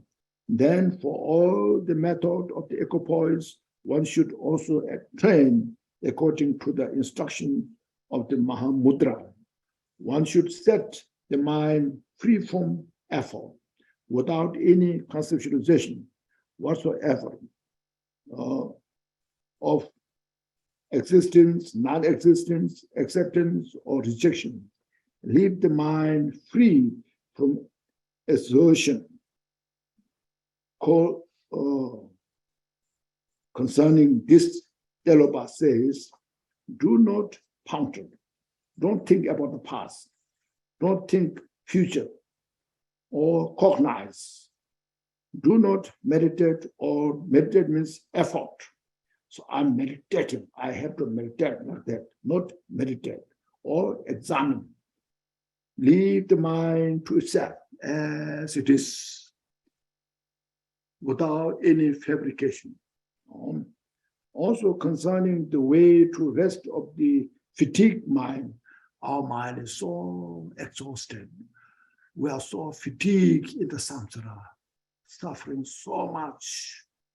So we need such rest. I am saying, listen, son, you are conceptualized. Here the self is neither bound nor liberated. Therefore, rest your fatigue freely from scattering or contravenes. So goes like that, step by step. All the knowledge, all are how to practice the meditation. So this all you can read now, all are same. Basically, all the quotations from sutras, great teachers, Nagarjunas, and others. But please see, the time is running, We have to finish this today.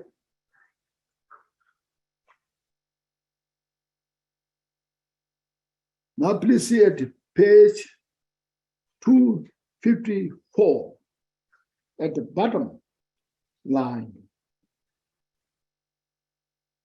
In that case, if all these are included in meditating only on the essence or the mind as such, why do there appear teachings on so many graduated methods?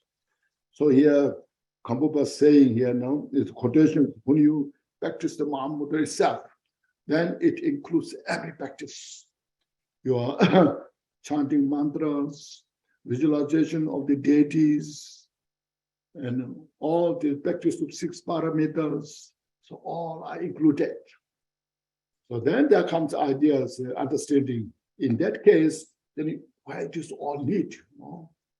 Why just need just practice Mahamudra, emptiness? So that's enough. So now the Gampopa asked this question. Now for that, it is for the purpose of leading all those sentient beings of little fortune, little capacity, doesn't have much ability to capture complete meaning. So those need step, like we need first go to kindergarten, elementary school, and then higher school, then college, step by step. See, who are ignorant in the ultimate nature. The ornament of the arising wisdom says that which has been explained as the relation between cause and conditions, and also entering into the different stages. This all has been taught as a method to those who are ignorant. Concerning this spontaneously established Dharma, why would one need gradual training? If one was totally established, then you need no need all these others. But those who have not established, we need all the support. How to practice generosity, how to keep the moral ethics, so forth. The Aristotle of the view of supreme happiness says, thus the self-nature is like the sky. I have obtained all the self-nature, which is permanent, free. The precious sky Sutra says, as long as one has not entered into the ocean of the all-pervading Dharmasphere, there are indeed distinct paths and the levels. Having gone into the ocean of all-pervading Dharmasphere, there is not the slightest level or the path to traverse. So what they're saying is, until you realize total wisdom of the Buddha, we need to go through first part, second part, and third, step by step, from first bhumi to the 10th bhumi, step by step. But once you get there, then everything's there. All are perfect.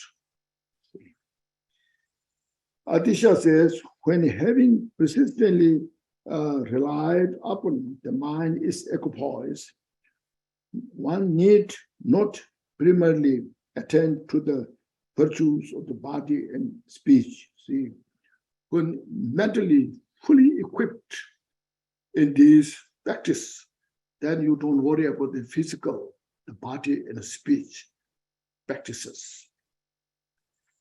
So now the sign of the practice of wisdom awareness are one will become self-guided in virtue. See, you are equipped in the practice of virtue. See, afflicting emotions will diminish, you see, because the emptiness takes care of all the mental afflictions. Compassion towards sentient beings will arise. One will earnestly make effort towards the practice. One will abandon all distraction, and one will neither grasp nor become attached to this life. The precious Jewel Garland says, by meditating on emptiness, one will be safeguarded in virtue, and so forth. Then next, the result, last one, the seventh. One should understand the result of the wisdom awareness in the ultimate and the conventional state. The ultimate result is the attainment of unsurpassable enlightenment, of course, Buddhahood. The 700th stanza, Perfection of Wisdom, says, Manjushri, if one practices the perfection of wisdom awareness, that great Bodhisattva will quickly, completely, and perfectly awaken in the unsurpassable, fully perfected enlightenment. So this is the ultimate result of the practice of the wisdom awareness. The conventional result is that all the happiness and fortune will arise. So all this in the world, if there's any peace and happiness, it's all by the wisdom, because the wisdom allows you to do all the good things. the condensed perfection of the wisdom sutra says, however, much there is of phenomenal happiness and comfort of the Buddhas, Bodhisattvas, hearers, solitary realizers, all gods and all migratories, every sentient beings. It has all arisen from the supreme perfection of the wisdom awareness. And that shows all the suffering in the samsara, particularly in the hell realm, hungry ghosts, animals. This by the opposite of the wisdom awareness, by the delusion, by our own negative confusion, produce all the suffering. All the good qualities, not necessarily Buddhist, anybody, peace, happiness, joy, whatever is there in the world is because the result of the wisdom awareness. The wisdom adopts all the virtuous practice. There's some individuals so compassionate, so kind. That compassion, that kindness is manifestation of the Buddha nature, wisdom. All these negative thoughts are the manifestation of our adventitious of creation. So see this, and we should admire about this wisdom awareness. So now, all the 6 parameters, just roughly, we just get to the point to understand, practice, so how Dharma is so precious. As I mentioned repeatedly, everybody needs the Dharma, the wisdom of the Buddha.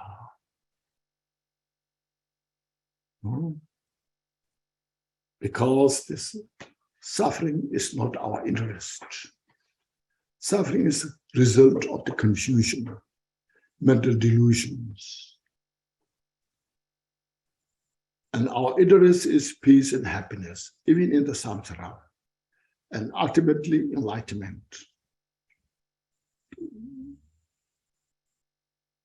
So Buddha's teaching is about that. How to, reduce our cause of suffering. How to develop the cause for peace and happiness, step by step.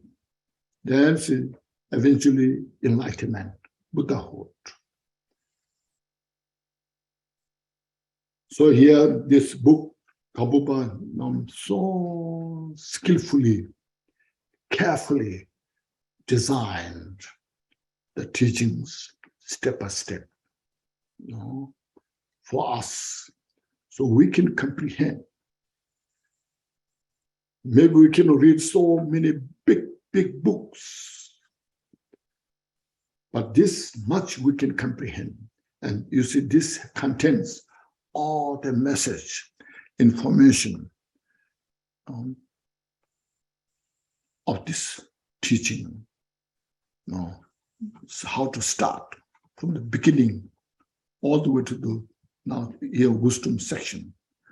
Now next will come the 5 parts, Bhumi and so forth, and Buddhahood. But so up to this is very, very important. So please repeat, read again and again, meditate. So you can meditate, read the book and read few, you can read few quotations and meditate there, relax there. These all are designed to meditate. You don't have to look forward somewhere, go places, It's all the essence of there. If I made any mistake, then I apologize. It's my shortcoming.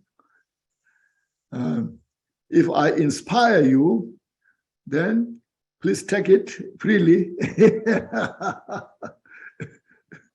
And I'm so happy that I could do this, and you should enjoy this, It's cost nothing, only benefit. So Dharma is precious. Dharma inspires us to do good things, to help ourselves, to help others.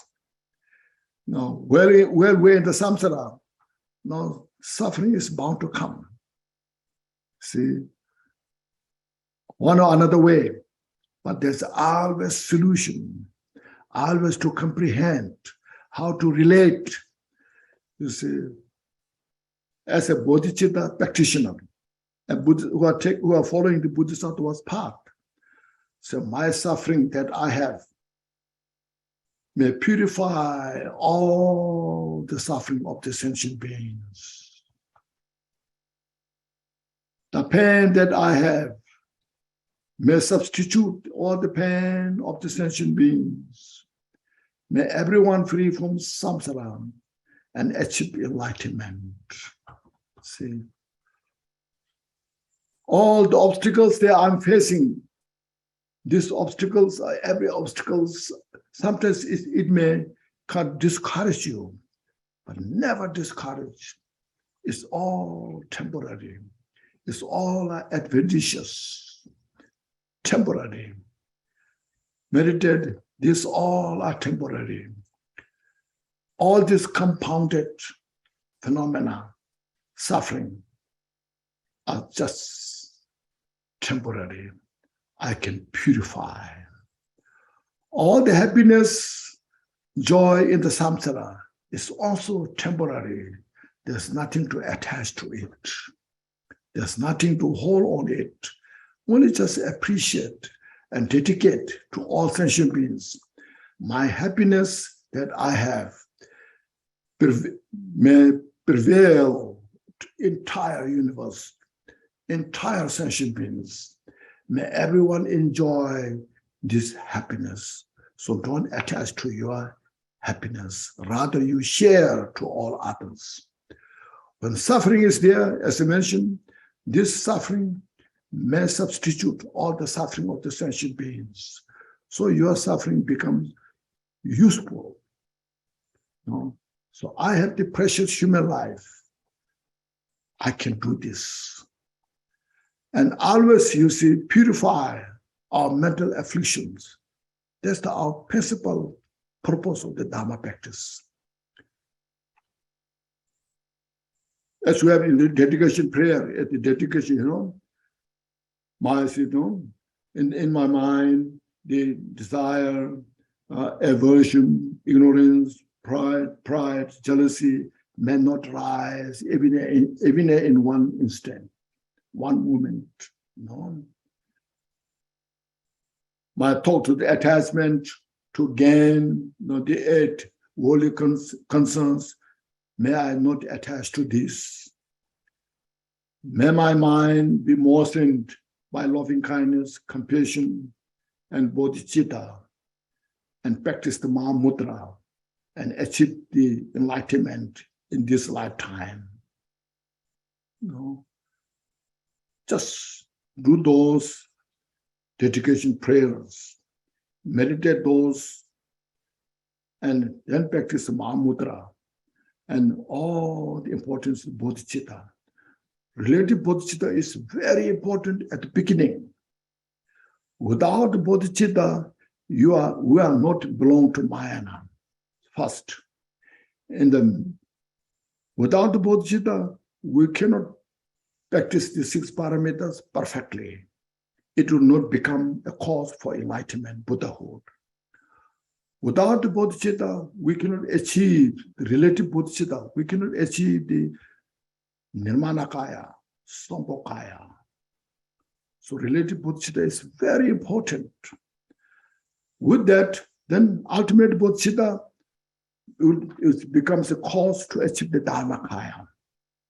So bodhicitta, both relative and absolute, are so crucial is a consummate path for the enlightenment.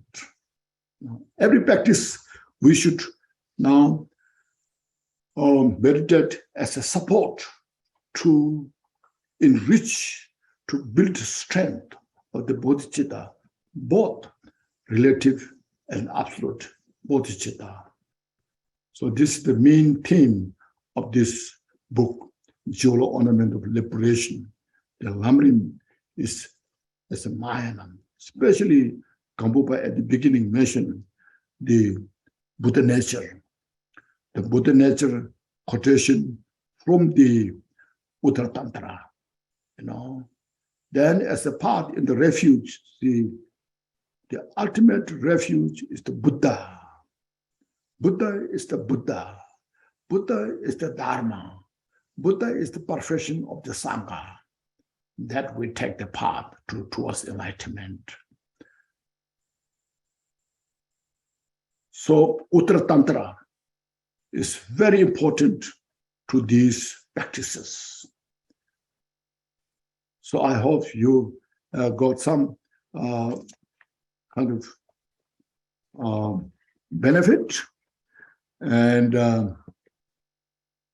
again, so as I mentioned before, I appreciate and I really feel grateful that you are taking interest in these precious Dharma teachings. Please continue, progress step by step for our own benefit and for the benefit of all others, sentient beings.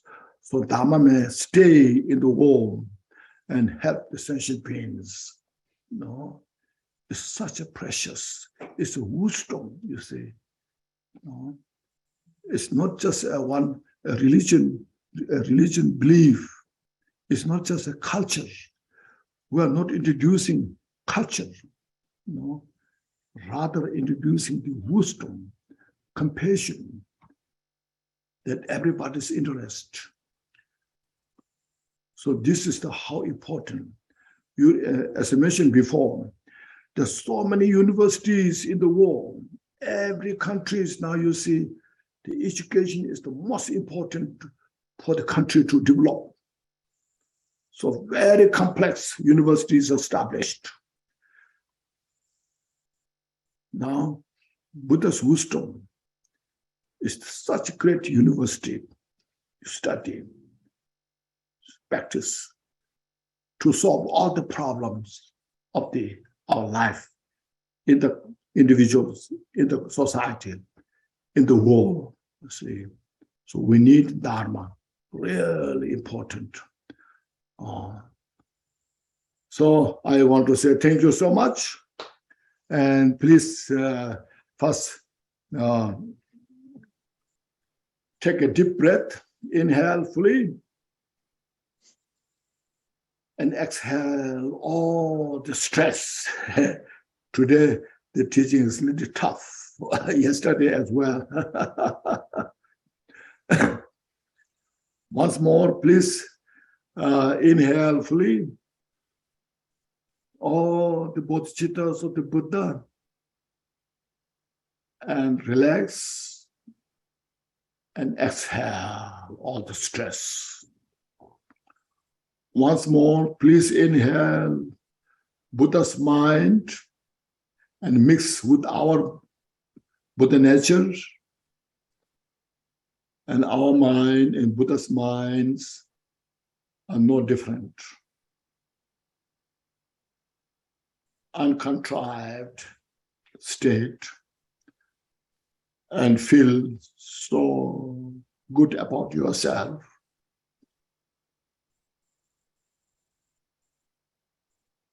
And inspires to study, practice fully.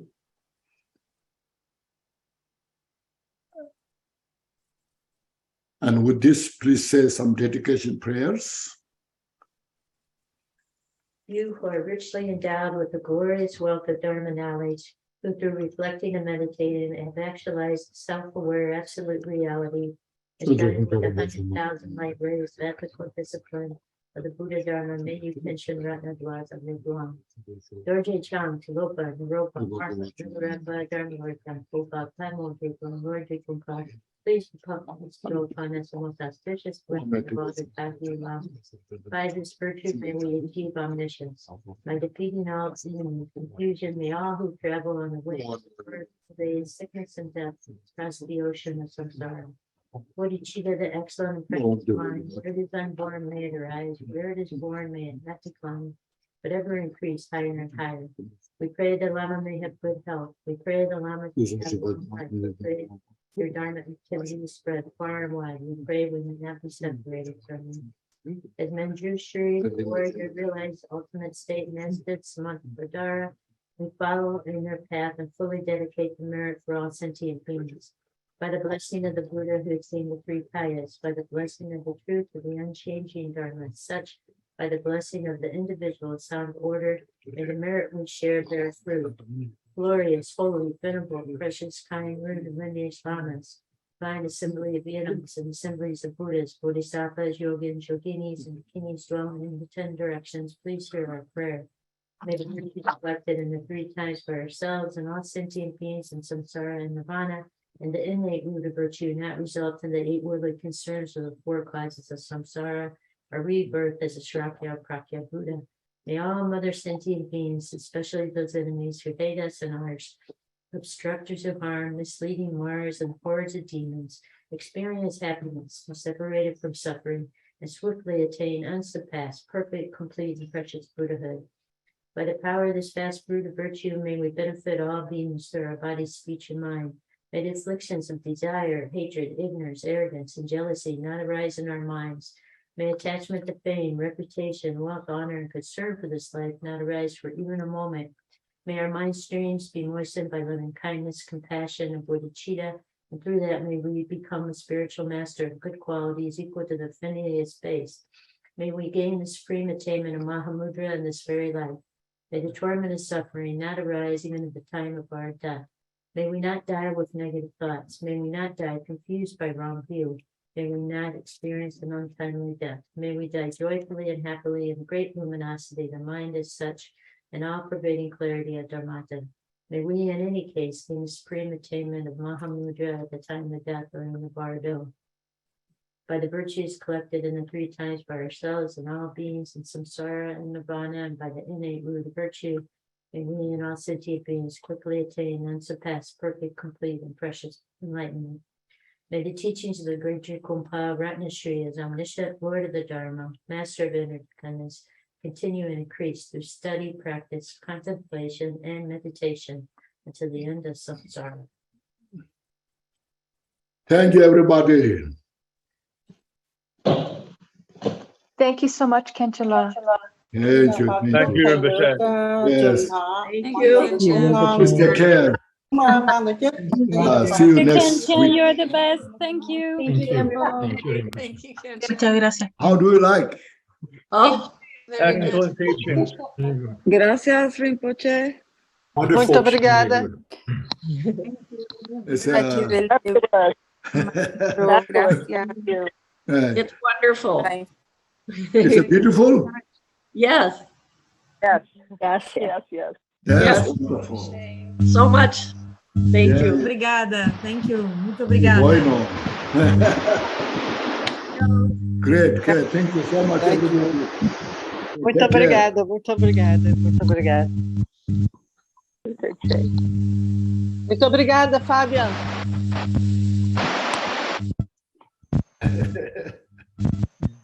Muchas gracias, Fabián. Thank you, Kenshin. Gracias. Muchas gracias. Thank you. See you next week. Spasiba. Спасибо. Spasiba.